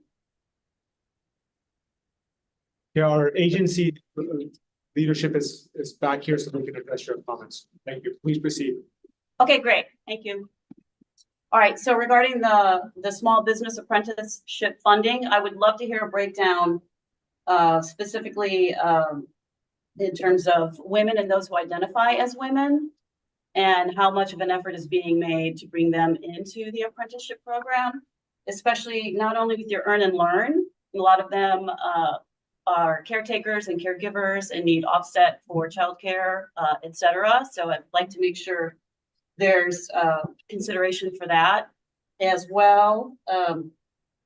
Small businesses, often hiring employees is very expensive. So if there's a different offset that can happen or be made a place for in the policies and the recommendations to at least maybe fund at the first year of the hiring, that would be excellent. I'm hearing, and I'm all for high quality union jobs. A lot of small businesses don't have union staff. So I would strongly recommend that we don't make that a requirement, that we make a place for small businesses who have staff that are not union that can also be helped by this program. And then building on Joe, sorry, 2 other things. In terms of, I was happy to hear that there's a 25% goal of small business participation. I would like to hear the breakdown of MBEs, WBEs, DBEs, LGBTQ+, and VBEs. And I hope that none of those are double duty or triple duty on that 25% participation goal. As well, building on what Joe Xavier brought up in one of your most recent, one of your final slides, you had a number of bullets. The 5th bullet was incentivize contractors to hire disadvantaged workers. I don't see why we can't add the word disabled there. Historically beyond disadvantaged and underemployed. So I think we could do that. And there's an excellent model for a program that can help employers hire and remove barriers for the disabled. And it's by the Department of Rehab, and it's called the Demand Side Employment Initiative, DSEI. It's a pilot program, and it's doing strong work in this sector, and it offsets the hiring.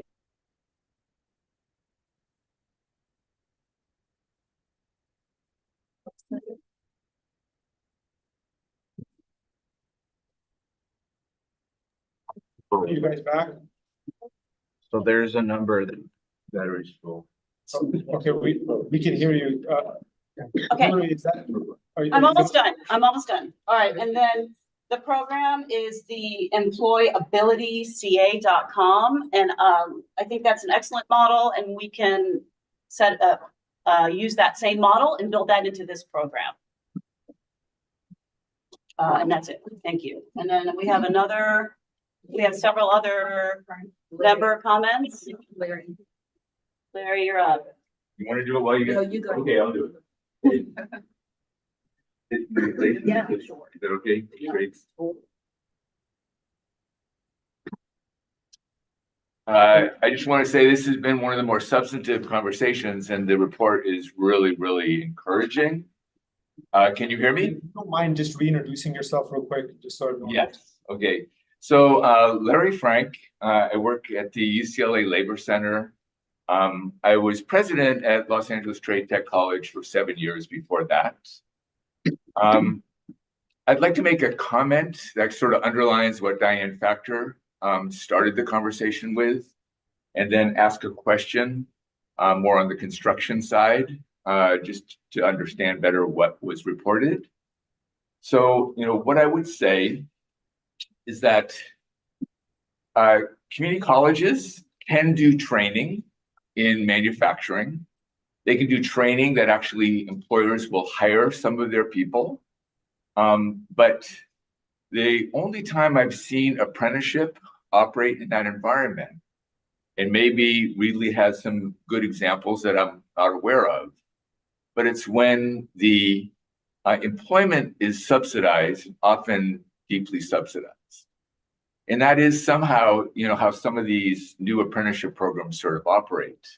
And what I would just say is just to underline that it's something, once the apprenticeship is part of the employers, they participate as long as it is subsidized. But I've seen one apprenticeship program after another disappear when the subsidy disappears.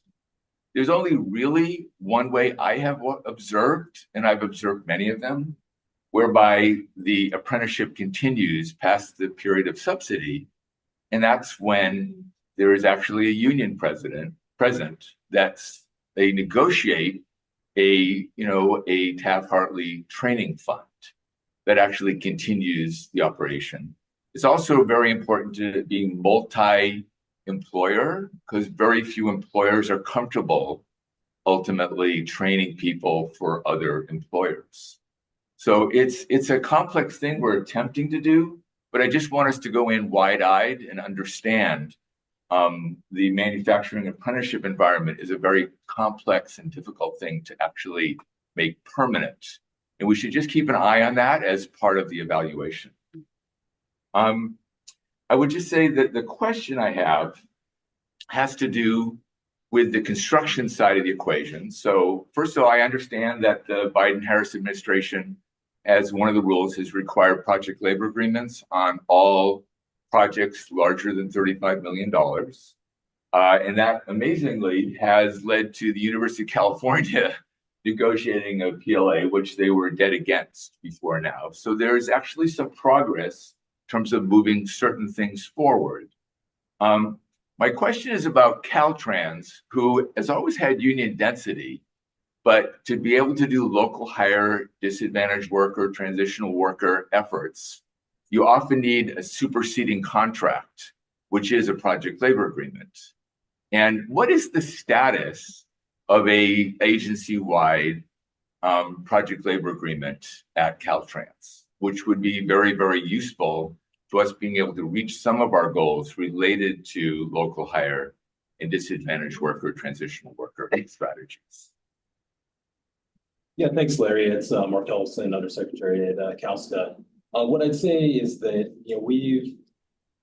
it's been challenging just given the kind of diverse nature of California, I would say, with respect to availability of workforce, as well as the types of projects that, Caltrans has. To your point, what I would say is that, for some of the larger projects, it's much easier, but to kind of have a blanket approach across the department does become a little bit challenging. What I will say is that part of our goals, we are looking into ways that we can include changes such as establishing those local hire goals within specific contracts, but not necessarily requiring that for every single contract. I think it's an approach that we need to work towards to just make sure that we can continue to have those benefits of kind of bringing in folks from disadvantaged communities, doing those local hire provisions, but probably kind of starting with particularly targeted contractor or contracts versus broadening that just from the jump as a statewide approach. So it'd be like on a project by project basis to start. That's right. Yeah, which does make some sense. I understand the concept, but in order to get a union and signatory to participate in the local hire disadvantaged worker world, you do need a superseding contract that specifically addresses a lot of the work rules and a lot of the internal dynamics in the union. So PLAs are really important towards that. I understand there's rural California probably has some objections if they don't see the building trades as prevalent. But it's just another big complexity, but I really appreciate you being aware of it.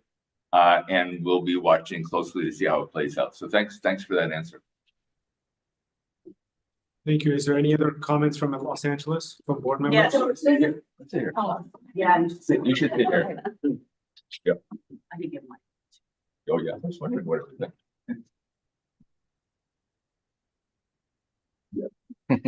We're playing a little bit of musical chairs. Thank you for this. And I want to say thank you to the public for allowing the board to just finish the conversation. And I'm absolutely committed to staying for the full public comment because I think it's critically important. And as one of the principal co-authors of SB 150, along with Senator Durasso, Senator Lena Gonzalez from the Long Beach area, and Senator Cortese from the Bay Area, San Jose, we were committed to making sure that these climate resiliency funds didn't just address our climate crisis, but also addresses our economic climate crisis in California. And I think the report and the agencies have worked very hard to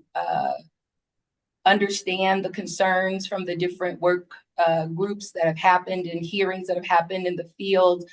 But I think it's important that we be clear about, March 30th and this report and, all of the rich feedback that has come from today, from board members. I really appreciated Larry's comment, Diane Factor's comment earlier.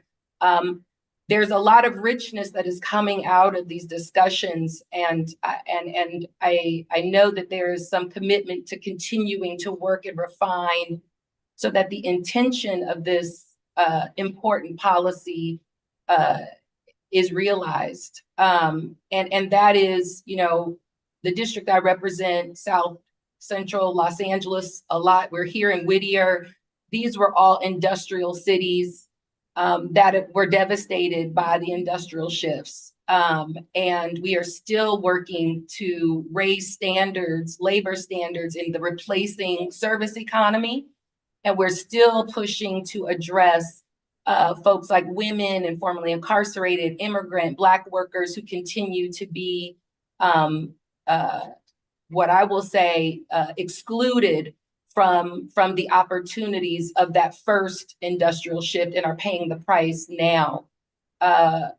We've got to ensure that these are good jobs, but we also have to ensure that all Californians have access to them.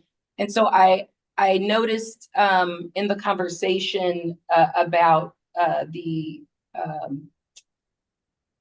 MOUs and the agreements across agencies, I would like you to speak a little bit more about the role of the Civil Rights Department in ensuring this whole question of a standard for the ways in which we ensure underrepresented populations in the infrastructure sector. When we talk about women, when we talk about Black workers, when we talk about immigrants, how are we, what is the strategy for ensuring this tracking and monitoring process is held by an actual agency and that we have some standard? And I noticed in Derek's slide, the standard was sort of at the bottom of that slide. It wasn't sort of the overarching framework.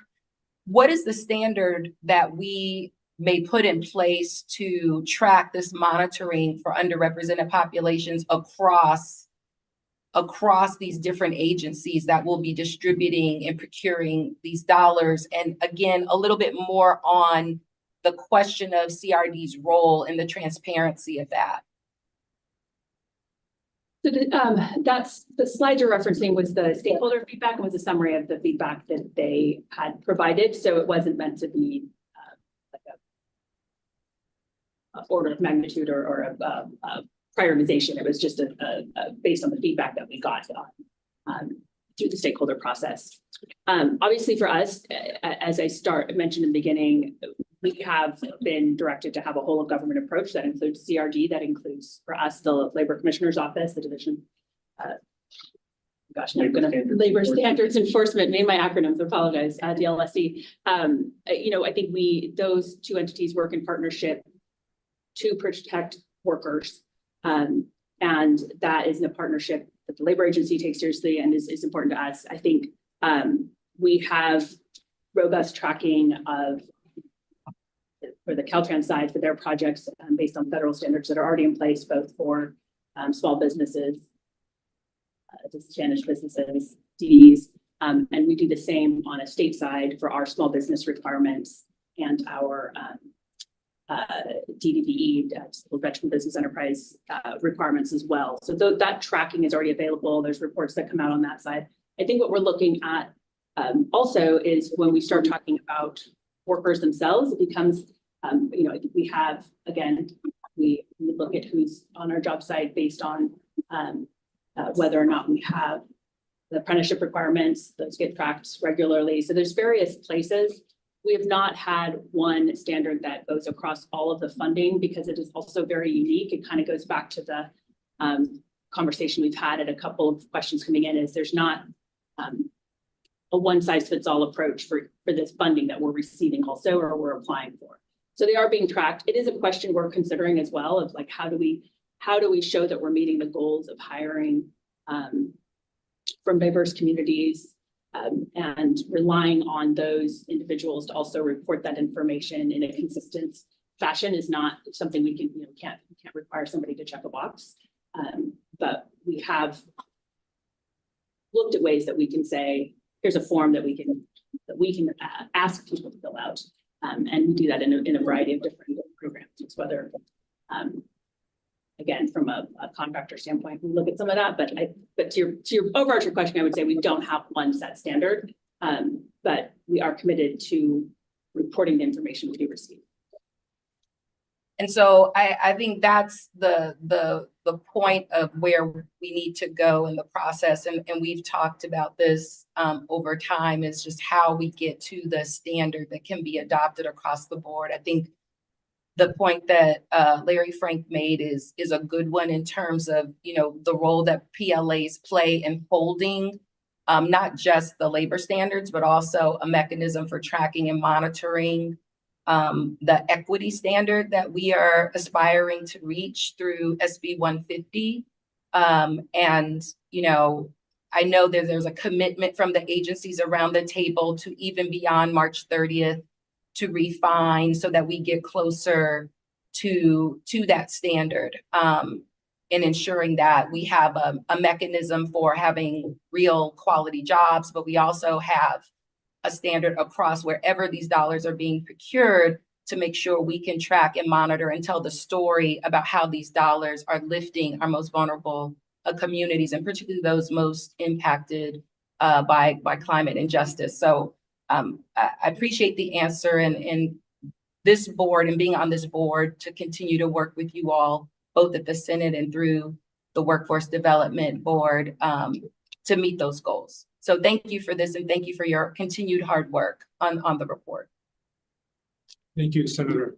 So I just want to back up and explain again why we had this unconventional sequence. There was technical difficulties with LA. So instead of them doing, which was the original sequence, that's why we shifted to you guys. So we're not taking time away from you guys. We just try to make it. Thank you for we have one more. Okay, last comment then. Thanks. I'll be very brief. Bruce Stensley is the Economic Development Collaborative in Ventura County. I have sort of a naive question. We've heard really good testimony from the public and some really good comments from the members. And I guess the question is, have we or can we, what are our policy options relative to making these comments stronger, more teeth, somehow adopted by the workforce board? And I'm not clear, we're making comments. We've got this cool report on 150, but it seems like we're talking about specific practices to make sure we implement these, but I'm not clear. Have we adopted strong policy as a board to make sure that we have the kinds of labor, climate, and equity standards that are being asked for and recommended by the public. Thanks. So thanks, Bruce. Appreciate the question. I'll tag tee off of Curtis a little bit because I don't believe that this board has adopted any formal policy.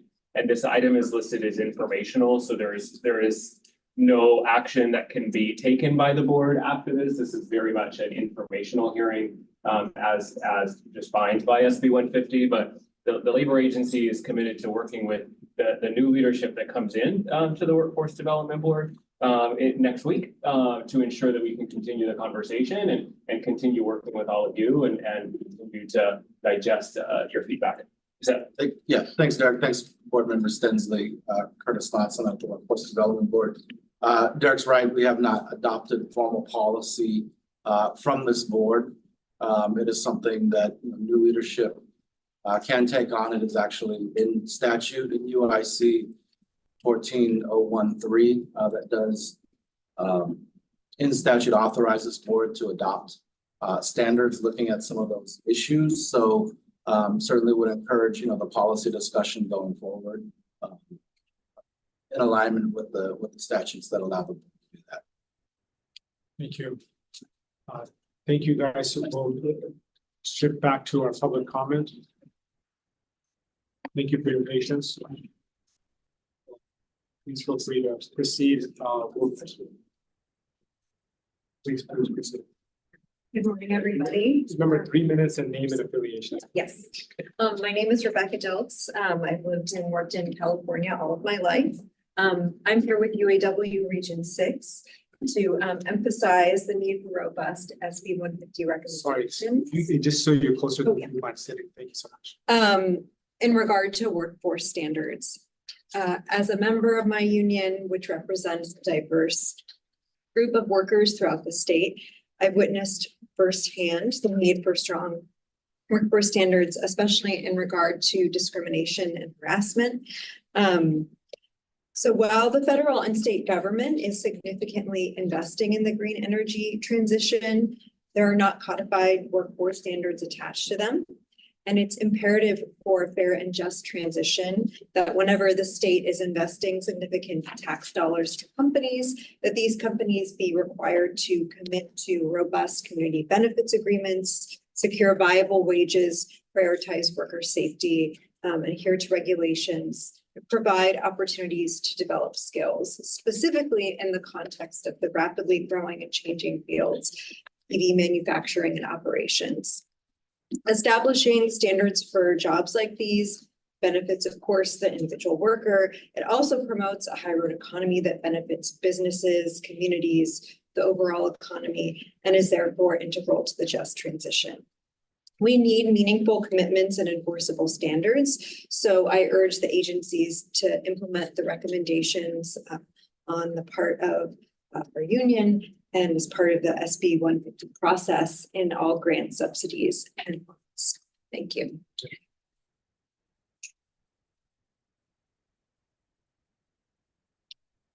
Hello, my name is Emily Gartenberg with Jobs to Move America. Thank you so much to the board for having this discussion and to the agencies representing their recommendations.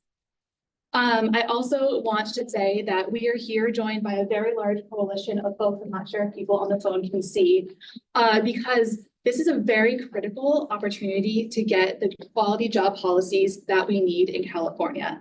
I know that we've heard a lot of really, really excellent comments. And so I really just want to highlight 3 core things. Number 1, we know what policies work. Many different agencies and cities across California and across the country, including the federal government itself, has been putting forward policies that have had major positive impacts on job quality when it comes to federally funded, state funded, and locally funded projects. Number 2, we are not doing enough to actually adopt these policies that we know work in California. We are letting money slip through our fingers because we are not adopting common sense, proven, successful policies on that money. Number 3, and this is the thing that I'm most excited to be speaking with you here today, is you all have the opportunity to actually take action in your capacity here as board members, in your capacity as senators and assembly members. And Senator Malo Cuevas, I really want to thank you for all of your leadership on this issue. In addition to the other senators who are the authors of SB 150, Senator Durazo, Senator Gonzalez, and Senator Cortese. That's the kind of leadership that we really need to see from the state, but we can't do it alone. Advocates can't do it alone. Union members can't do it alone. We all need to come together and actually adopt these policies, like labor peace, like community benefits agreements, like job scoring in the U.S. employment plan that have been used already on billions and billions of dollars of public funding. For example, the U.S. employment plan has been used at LA Metro on billions of dollars of procurement, and that has led to an actual Southern California industrial hub of creating electric vehicles and electric transportation vehicles that are serving the LA community and helping to reduce the pollution that we know overburdens marginalized communities already. All of these policies work together, but we are not actually adopting them at scale. And that is a huge missed opportunity. So again, I want to thank you all for your attention and looking forward to the rest of the comments. Thank you. Hello, somebody from the East LA would like to motion some time. I'm sorry, what? Disregard. We're gonna wait till the end. Yeah, we're letting the public comments. Thank you very much. My name is Anibel Ferros Comello. I work at the UC Berkeley Labor Center. I'm a member of the UC AFT, American Federation of Teachers, 1474. I'm also here as a concerned citizen and a founding member of the steering committee of the CHIPS Communities United. I would like to share that I agree with all the comments that have been made so far by I'm here in allyship with the State Labor Federation, the UAW, and a lot of the environmental justice movement organizations. Some of the comments I'm making pertain specifically to the CHIPS and Science Act, but they are also relevant for all the federal dollars that are coming to the state. And I would like to focus on a particular issue that has not come up yet. So while we all agree, I think that all jobs should be union jobs, the federal and state dollars should go to women, workers from Black, Indigenous, and people of color communities, precisely the same people who should benefit from industrial investment, in honor also of the White House's own Justice 40 initiative. We have a problem, and that is not recognized, which is that the semiconductor industry is a very intensely chemical sucking industry. It has been dangerous and has caused birth defects, including intellectual development defects in adult children who are now dependent on the state for their welfare. At the same time, we have not seen transparency from the companies that have made commitments to the Biden-Harris administration about how they're going to use the dollars that are being given to them of taxpayer money. In fact, when we have submitted FOIA requests, we have gotten back that these are trade secrets and cannot be shared. The same kind of lack of transparency exists with what I heard earlier, SEMI Foundation. SEMI uses standards that are not acceptable and not accessible to the public without paying an exorbitant cost. I know because I have tried to gain those access to the standards, and they're not available unless we pay for them. This is not acceptable. Following the law as far as occupational safety and health is also not acceptable, because we know that the standards that exist of OSHA do not protect workers or communities. They are woefully inadequate. It is actually currently as if, okay. You can provide your comments and written forms for. Thank you. Okay. Thank you. Hello, my name is Aaron and I'm an undergraduate at UC Berkeley, born and raised in the Bay Area. I'm here to remind the decision makers here today to not forget the working class as they make their decisions. I do this not only out of solidarity with union workers, but also because I know that my working class immigrant family and working class community as a whole share a linked fate, not only with union workers, but also with the rest of the state's working class. I come from a town where our diverse working class community was left behind when the city's primary industry left abruptly. In that way, I've seen what happens to communities when the working class is denied their rightful place in directing the trajectories of their communities. As a younger person, it's pretty tempting to feel optimistic about the investments our nation is making in the face of climate change. Still, I hold the unwavering belief that these investments do not qualify as progress if they leave behind the working class by failing to truly incorporate the working class as rightful leaders in this transition. I can only hope that those with their hands on the levers of power agree with that belief, and that they will channel such sentiments into protecting, prioritizing, and enshrining collective bargaining's place as a foundational piece of our democracy as we make this crucial and long overdue transition into a cleaner California. Thank you. Thank you all. Appreciate you managing the comments, Chair Farouk. My name is Hector Wesso. I'm with Jobs to Move America. I direct our work here in the state of California. This almost feels like coming back home because I'm also a recovering workforce professional. I spent 10 years directing WIA and WIOA programs in LA City and County and San Bernardino and Orange County. So I'm very happy to be back to talk to you all today. I was around, maybe some of y'all were also around, the last time there was a historic amount of investment in communities in 2008. I was a baby, but the American Recovery and Reinvestment Act, if folks remember, injected tons of money into our economy to help rapidly reemploy people into jobs, and our job centers were paying for people to work at places, and companies were benefiting from this. And we're now living in sort of the aftermath of that. When we don't condition public funds, we get the rise of gig work and precarity and the rise of employment agent, non-WIOA, non-credible sort of predatory employment agencies who are putting people to work for much less than what they deserve and much less than what it costs to actually earn a living.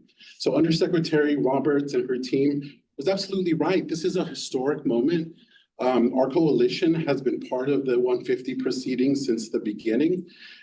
I'm a little disappointed to see that some of the recommendations, the rich things that came out of what so many advocates have talked about, did not make it to the highlights of what the recommendations are going to include. You heard from the Boilermakers, you heard from IBEW, you heard about Tesla and Siemens. Does anyone believe that asking Siemens or Tesla to commit to not misclassifying its workers, is that going to change working conditions for working people?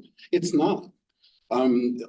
So we've made recommendations. We stand with the recommendations of the Labor Fed around real whole of government approach that would have included things like what the Department of Energy is doing around requiring community benefits plans as part of criteria for how they actually give this money out to private firms. It's not just a giveaway. Even what's happening in the state, Caltrans and General Services, they're enacting labor peace requirements right now, today, on purchasing transit equipment and vehicles as a way to help level the playing field for workers. That needs to be lifted up. There's a lot more that the whole of the state could be doing to really impact good quality, high road job creation. But there needs to be more of that. I know we're at a disadvantage. We're not seeing the full report. Maybe there's more details in what actually gets published, but those things were not highlighted today. So glad I got a chance to share this with you all. Hello, everybody. My name is Manuel Zapata. I'm representing Smart Sheet Metal Workers Local Union number 104. Today, I'm proud to stand with the California Labor Federation and workers throughout California, emphasizing the critical need for robust labor standards in all public funded projects in California. The Biden administration has made commendable strides in supporting labor standards nationally. I think it's time to strengthen these initiatives for the well-being of California. Here's what we need to be successful in this state. We need to prioritize union jobs with project labor agreements on all public funded projects. This fosters labor peace and stability. We need to give preference to applicants providing wages above the living wage or prevailing wage standards with essential benefits like healthcare and retirement contributions. And proper worker classification is essential. We need to require community benefits plans with clear standards for job quality, equity benchmarks, and timelines for disadvantaged worker recruitment, hiring, and retention. Signed community benefit agreements with labor partners will benefit communities immensely. We need to ensure labor standards are considered in scoring procurement and subsidy awards, including the contracts and enforcement, compliance through transparency and accountability measures. This is how we make a stronger and better California and grow and protect the middle class. I'll tell you right now, I'm gonna go a little off script. Everybody in here knows there's a few guarantees in life. One of those is paying taxes. I'm sure we can all come up with a list of things we do not want our tax money to go to. But I think we can agree in this room that protecting the middle class, protecting workers in disadvantaged communities is a great way to invest taxpayer money. So let's be responsible and do what's right for California. Thank you. Start? Yes. Okay. Hi, I'm Fatima Iqbal Zubair, and I'm here representing California environmental voters. So I'm proud to represent here as a climate org. Just workforce development is actually one of our top priorities this year and in forthcoming years. So this is really important to us because we have seen corporations, we've seen fossil fuel companies, right, take advantage and not get to the climate solutions that we need. So we are on the same page here as all of the workers that you heard. So I want to thank the board. I want to especially thank Senator Smallwood Cuevas because she always centers equity in workforce and Black and brown workers. That is such a needed voice. And I hope you heard her loud and clear and you take her considerations very seriously. So at California Environmental Voters, we underscore the need for equitable climate jobs in the implementation of SB 150. We know there's billions of dollars in federal funding coming down. We know that California is set to invest $32 billion in climate projects. And there's a critical demand to ensure that these investments prioritize job quality and community standards.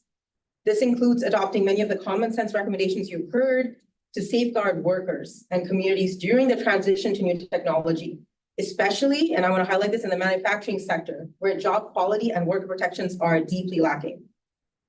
It's crucial to address these gaps in workforce standards that are highlighted in SB 150. You know, at California Environmental Voters, we always talk about that we have the solutions, but we don't have the political will to lead. And I'm asking you here today to please have the political will and courage to lead. We do not have a lack of solutions or ideas. We don't have the political will. We have a unique opportunity here to lead the nation in tackling both climate and economic justice, creating high-paying skilled jobs that not only advance climate goals, but also tackle very real systemic economic inequities, both of which are inextricably linked. By enacting and scaling tools like community benefits and job scoring, the state can ensure that taxpayer, like Manuel mentioned, taxpayer-funded projects lead to good, dignified jobs. And I want to emphasize that because we know more than half the state is living under the poverty line, right? So we want the taxpayer money of the middle class and the barely middle class and those living under the middle class to be, you know, what type of jobs would actually uplift them into the middle class. So we want to make sure these taxpayer-funded projects lead to good, dignified jobs and strong communities, aligning with the vision of SB 150 for a sustainable and equitable future. As Emily from Jobs for America said, we have the standards from the federal government.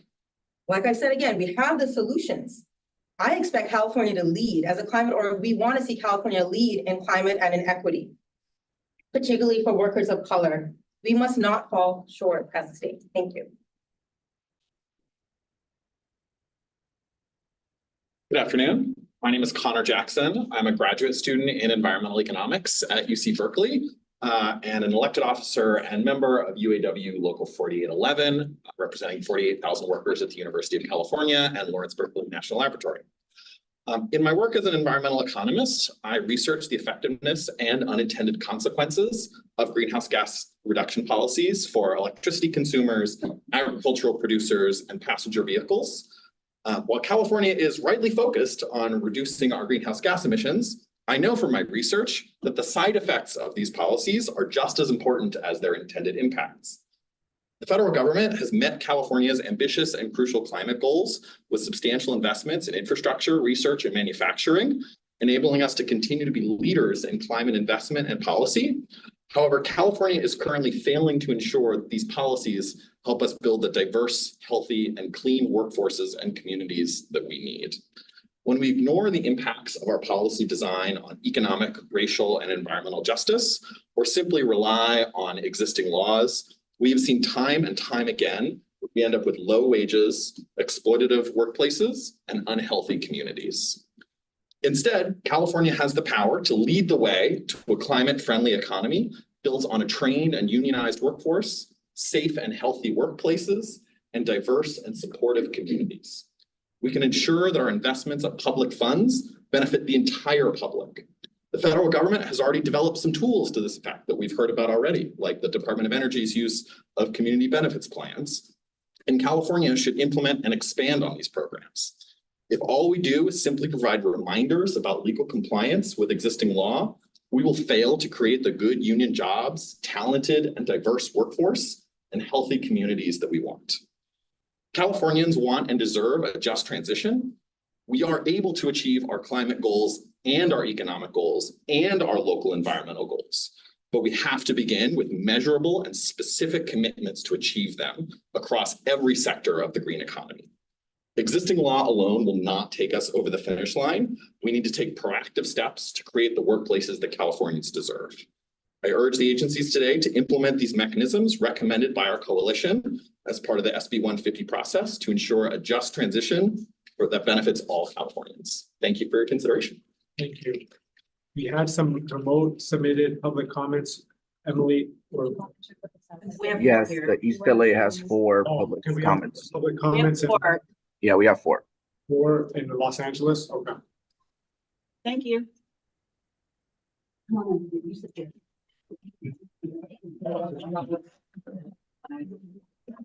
Hi, everyone can hear me. My name is Griffin Johnson. I live in Pasadena, and I'm a member of UAW Local 4811, representing tens of thousands of researchers and educators at the University of California. Members of our local do research on subjects like semiconducting materials, artificial intelligence, and EV battery technology, all critical to California's future and our transition to a sustainable economy. Much of this research is federally funded through agencies like the NSF and NIH, and UC has existing policies around Title IX compliance and environmental health and safety. Nonetheless, tens of thousands of researchers at UC have had to fight for protections from abusive bosses, enforceable workplace safety standards, and even the right to receive workers' compensation. This demonstrates that we need to do more than just comply with existing law if we want federal funding to create good jobs and healthy communities. Today's recommendations are an important step, and we're happy to see them, but our union's experience proves that even in the presence of stated commitments to fair workplace standards, workers still need enforceable protections. To take one example of an employer that has taken federal funding, Tesla's rap sheet includes hefty fines paid to the EPA for violations of the Clean Air Act, serious injuries caused by faulty machinery, and an overwork problem so bad that workers have collapsed on the assembly line. All of this is widely known, despite Tesla's decision not to include serious injuries on reports it is legally required to file. Employers like Tesla will continue to take the low road if they can. Unless we go beyond existing law and proactively work to create good union jobs, employers will use federal funding to create unsafe and unjust working environments for tens of thousands of Californians and unhealthy communities for the families who rely on them. Our state deserves a truly just transition to a green economy. And thanks to Senator Smallwood Cuevas and SB 150, we have the power to achieve this today. But we need to make sure we're taking proactive steps to protect workers and communities. For the sake of working Californians and the future of our state, I look forward to the agencies making the broad, measurable, and specific commitments to fair labor standards that our coalition has called for. Thanks for your time.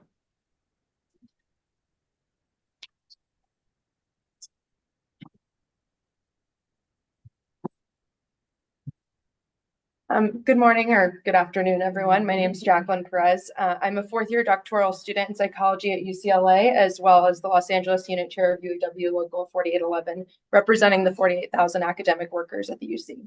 So I'd like to speak to some of the recommendations presented and some of the issues raised in comments earlier. As a psychologist, I study the impacts of financial insecurity on long-term family stability. The evidence is clear. Without stable employment, dignified working conditions, and a livable wage, families endure chronic stress, uncertain of how they can keep a roof over their heads and food on the table, let alone have strong, happy, healthy relationships. The deterioration of families has not just direct consequences to the socioeconomic mobility of parents and their children, but a burden of hundreds of millions of dollars on state taxpayers every year by contributing to growing rates of poverty, unemployment, and mental health issues. As a public citizen, I also care deeply about how the health and socioeconomic mobility of our families is affected by the fast-growing climate crisis. As a family researcher and a woman of color, I'm alarmed by the fact that low-income racial minority families just like mine, are affected most directly and severely by the climate crisis. Meeting our climate goals to redress the man-made environmental and resource devastation we are facing is therefore a fundamental priority, but it cannot come at a cost of good-paying jobs with high workforce standards that will enable all families to thrive and prosper in California.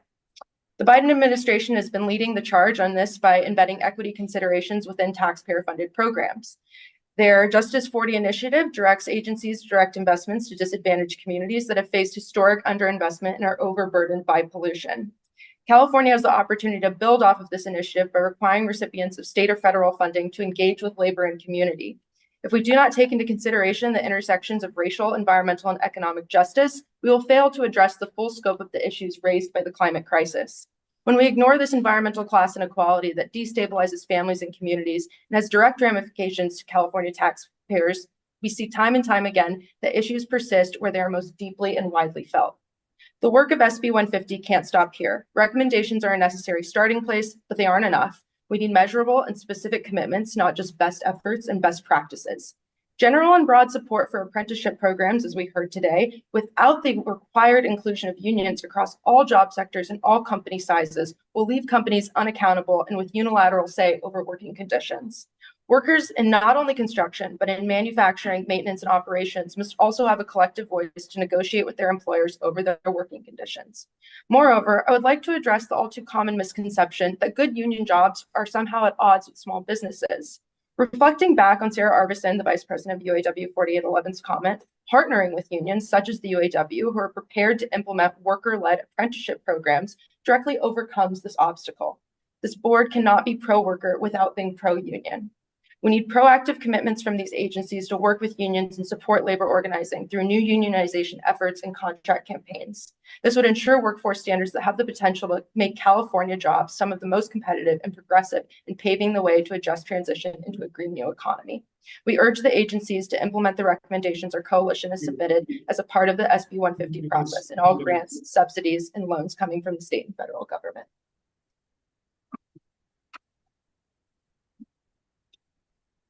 Two more.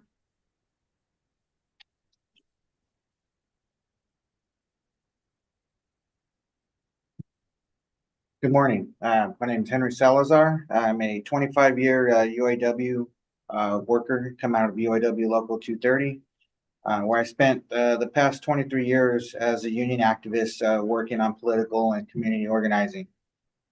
Most recently as an organizer and a health and safety rep for one of the big three auto park facilities in the Inland Empire. I firsthand have seen the greed coming from the corporations.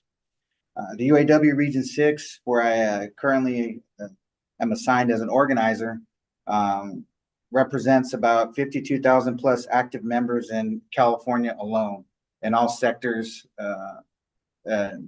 thinkable from janitorial to the higher ed. The future of a just transition needs to be with top worker safety standards, wages, equal opportunity, incentives for all. We are already seeing paid disparities on EV companies. For example, Lucid, Tesla, Rivian, as well as major others committing these work practices while handling batteries, committing unsafe conditions while handling batteries in their facilities. Recommendations are a start, but we need meaningful commitments and enforceable standards. The work of SB 150 cannot stop here. Recommendations are a necessary starting place, but they are not enough. We need collective bargaining agreements, measurable and specific commitments, not just best efforts. I urge the board to implement the recommendations our coalition has submitted as part of the SB 150 process in all grants, subsidies, and loans. Senator Cuevas, thank you for your support. with labor and the working families. And we thank the board for your consideration. Thank you. Thank you.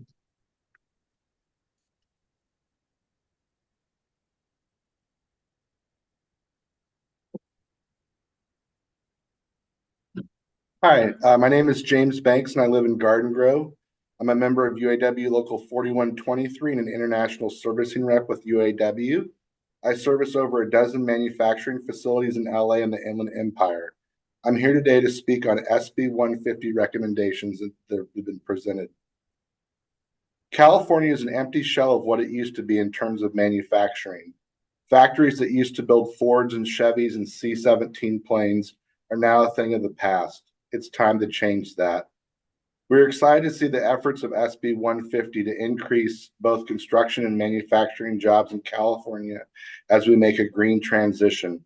But I caution you to make sure that these jobs are good union jobs that pay a living wage and treat workers with respect.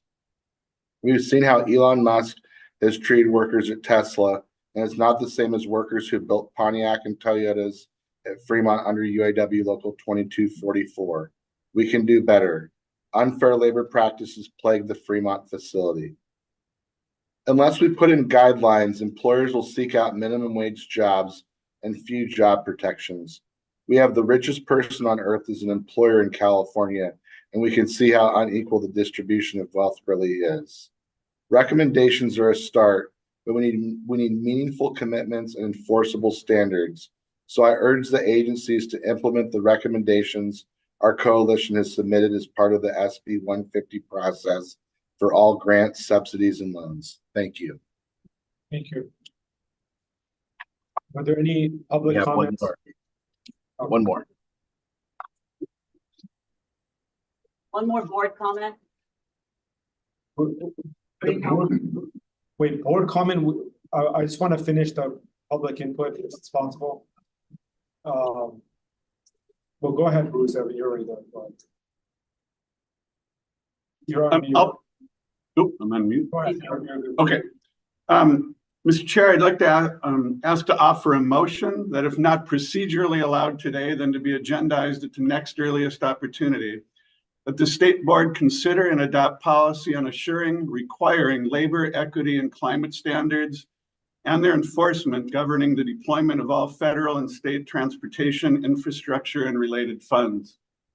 Thank you, Bruce. We'll look at that as a future agenda item since it wasn't already something, it's not an actionable item. And I second that. Sure, Senator. Yeah, thank you. Thank you. And what was the comment? Is it going to be agendized at the next meeting or is there going to be a special meeting? I'm sorry, we can't hear you. Could you clarify what the next steps would be, that next meeting, next special meeting, or what we might anticipate as the process to begin considering such a motion? I will work with staff to develop the next agenda and we will certainly discuss that. Okay. The motion on the table was for us to, I just wanted to clarify, the motion on the table was for us to agendize this at a special meeting or the upcoming meeting, and it was seconded. Is that adopted? I'm not clear. Yeah. My understanding is this is, go ahead. Yeah, sorry, I can just clarify, Senator Smollett Cuevas, this item was listed as informational only. And so in consultation with our attorneys, the board can't actually take any action on this item today. But to the chair's point, we'll have conversations among staff at the workforce board and the agency level to ensure we have future conversations. Are there time constraints? Yeah, March 30th. Yes, so the report will be submitted to the legislature and the governor, and we will continue the conversation with you all and many other stakeholders as we continue moving this conversation forward. Just a question, if you submit it and then there is a motion or some other way to strengthen the report in certain areas, can that be done? Is this still a draft? So the report will be submitted as a final copy to the legislature and the governor, and the implementation of the actions is where we'll have the opportunity to consider much of the feedback that you all provided today. But the report will be submitted on behalf of the three agencies to the legislature and the governor to meet the statutory deadline. But that would be policy recommendation that this body would be considering at a special meeting or a next meeting.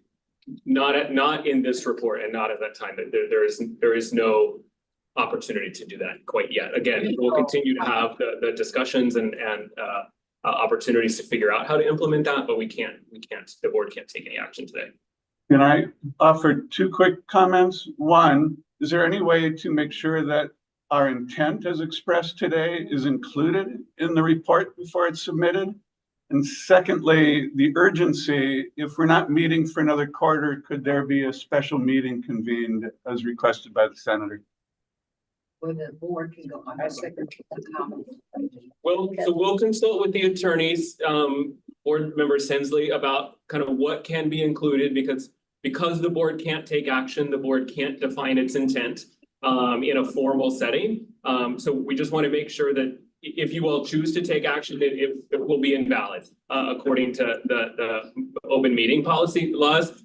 And again, we'll work with the chair and with the new leadership and staff that are coming in to consider what is the best mechanism, if that's a special meeting, or what those conversations should look like moving forward. Then may I ask how the comments submitted today will be incorporated into the 150 report? If not formal action, will these comments be captured in part of the spirit of that report? I'm not entirely sure how that integration will look. This is a report that 3 agencies are collaborating on the development of, so that the agencies have to come back together and figure that out. So I don't have a really good answer for you today, but we certainly will work through the chairman and the staff to communicate that to the board. I assure you guys, we will follow up immediately internally to know what are the appropriate procedures and our options, and we can send out informationally email to the board about what that determination is. So we'll follow up. Yeah, because I would be willing to work with else to prepare a written addendum that maybe can't formally be included in the report, but will be submitted to all the people who are going to be reading the report. I just want to make sure to confer with agency on statutorily what our options are, but all of this input is taken into consideration and we will follow up. Can I just add, Mr. Chair, just an amendment to that? So it sounds like we're directing staff to give a recommendation on how the public comment and board feedback can be incorporated into a document that will be submitted to the agencies providing the report. I just want to be clear, we are also requesting a follow-up meeting if there should be board action to be taken, and that those comments can be submitted as an addendum document to the agencies prior to the March 30th submission.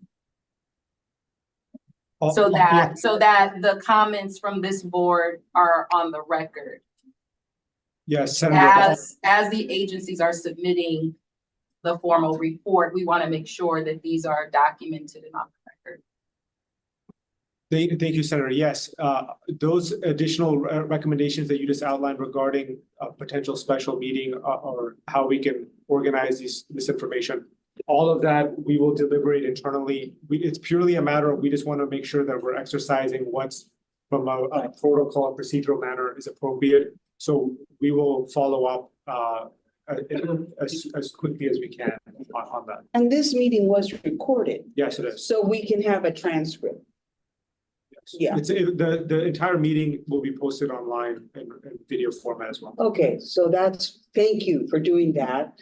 Yes. Yeah, and because in my many years of serving on the board, this is the most robust public comment that was both timely and well conceived.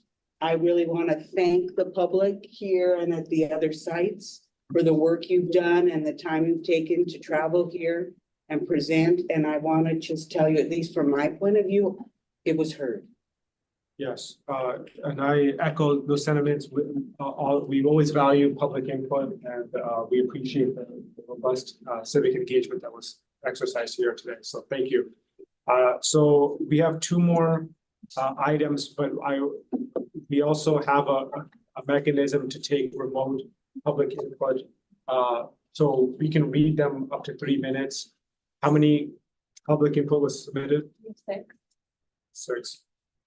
Okay, You can also email them. yeah, to we. the board. Yeah, because they're in written format, we can just email this to the board and they will be available publicly if the board acquiesces to this, if everybody's okay with this. You don't have anybody live on there that wants to comment? These are. They're all, no, these are all written. it's all. So written. So we'll email them to the board, and again, these will be publicly available, and in the minutes, so it'll be, well, there's multiple layers to be able to, for those comments to be heard. Do they not have anybody in Oakland? There was no public input in Oakland, right?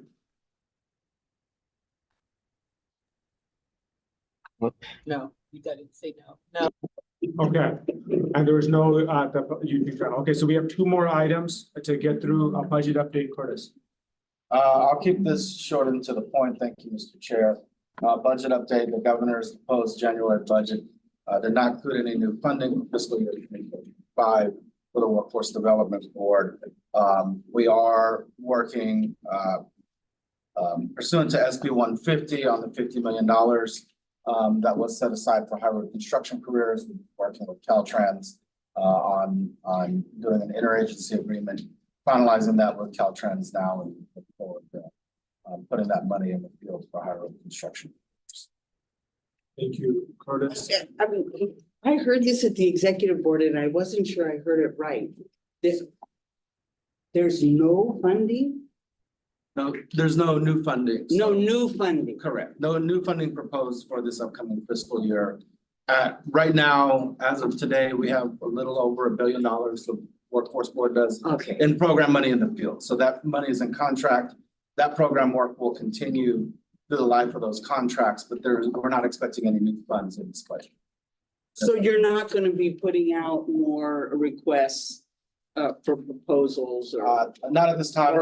Budget won't be final until June. That's just what was in the proposed. Yeah, I get it. Okay, thank you. So for the 50 million for high road construction, which is in the statute. Yeah, thank you. Thank you. Any other comments or questions from the board regarding the brief budget update from Curtis? Okay, Ashley, state plan update. Yes, so since the last board meeting, the state plan was posted for public comment for 30 days and was finalized and reviewed by the labor agency. The state plan has been submitted to the Department of Labor and is awaiting review. Department of Labor has 90 days to do that review, and we're anticipating hearing feedback between mid-April and early May. So next board meeting. Perfect. Any comments or questions from the board for Ashley regarding the state plan update? Okay, Emily, is there any public input on? Okay.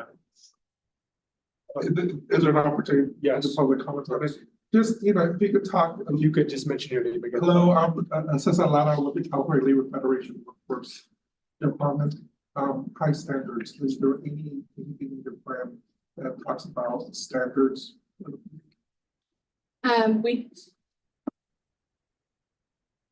I don't remember off the top of my head, but we can follow back up with you if you'd like. Yeah, and the standards we passed out about SB 150 might be applicable to that, so. Thank you for that. So in terms of other business, as a member of the public appointed to the California Workforce Development Board, you are considered a public official. And as a public official for the CWDB, you are required to complete mandatory state government training every 2 years, which includes 2 trainings, ethics and harassment training. This training was actually due back in February 19th of this year. So please complete the training if you haven't at your earliest convenience. If you have any questions or concerns, please contact our staff member, Ian Hay, Human Resources Analyst, who originally sent the training reminder. Our next full board meeting is May 22nd at 10 a.m. The rest of our calendar is on our website. Do we have any last general public comments before we move to adjourn? Evelyn? Okay, oh. So once again, Cesar Lara with the California Labor Federation. High road training partnerships. I think since 2014, this board has invested $370 million. It's unacceptable not to have any funding going forward. I understand in the proposed governor's budget, it's all encumbered. Funds are in there already dedicated. But I think that's stopping momentum going forward. So much of the funding with high road training partnerships with planning grants. And my fear is that this is the beginning of multiple years of funding. So I want to ask the board to speak loudly to say that that needs to change and bring some money back into it. We're proposing $25 million back into the high road training partnership budget for new funding opportunities. As you know, with SB 150, with other opportunities, with infrastructure money, we have an opportunity to overlay high road training partnerships into everything we do. So just want to encourage the board to speak loudly about that. Thank you. Thank you. We have a comment or question from Leonard. He's not at one of the locations, so. Thank you. Thank you, Mr. Chairman. Appreciate the time. Just a couple or two things. If we could add to the next agenda regarding our discussion regarding internal processes and protocols when it comes to whether it's RFPs or requests for proposals, and how we're reviewing that, the metric systems that's being used to determine those funding streams. I'm not sure if our board members are aware. There was an article that was written in the San Francisco Chronicle on February 9th. And I have to say, as a board member, it brought some concern, especially some of the questions that not only myself as a board member, but others that have brought up in the past regarding the performance, especially when it specifically noted the high roads training program. Since 2014, they state that we allocated over $370 million in the state. And, we've been requesting a lot of performance on these programs. I have not seen that. We seem to be putting together a report. The UCLA Labor Center put together a report basically giving an overview of these programs. But I've not seen any data, but yet we continue to allocate and refund these programs. And I'm just trying to understand how staff is making those recommendations, because maybe I missed it, but as a board member, I'm not seeing why or how we're making those determinations. So if we could have a discussion on just, the processes and what that looks like, because we're getting pressed, and especially since the state is faced with the budget deficit, eyes can turn to us very quickly. So if that could be agendized, that would be greatly appreciated. And I'm happy to forward the article to staff. They want to disseminate that to the board members so they could read. Thank you. Thank you, Leonard. Sure. Thanks for that comment. Board Member Gonzalez, I think to address these issues, one, happy to have that discussion on the scoring criteria and how decisions are made. You have a scoring rubric that has 4 scoring applications that are then recommended for award to the Secretary of Labor and Workforce Development. Happy to share those with you, agendize that and talk about it in a future board meeting. As far as outcomes, we do track outcomes for HRTP. We do contract with UCLA for independent third-party analysis. It's a mixed methods analysis, both qualitative and quantitative. The quantitative data is sent to us, or we do collect quantitative data. We send that to UCLA, again, to do their independent analysis. Happy to share more of that process with you and the outcomes that we anticipate. I think at this point, in terms of evaluation for HRTP, I can't remember off the top of our head when our next evaluation is up, but happy to follow up with the board in a subsequent meeting to talk both about how applications are received and scored and recommended for award and how they're evaluated. Thank you. So this brings us to our meeting conclusion. We can entertain a motion to adjourn now. Motion by Fabrizio. Second by Nancy. All those in favor? Aye. Any abstentions or nays? Okay, the meeting is concluded at 12:40.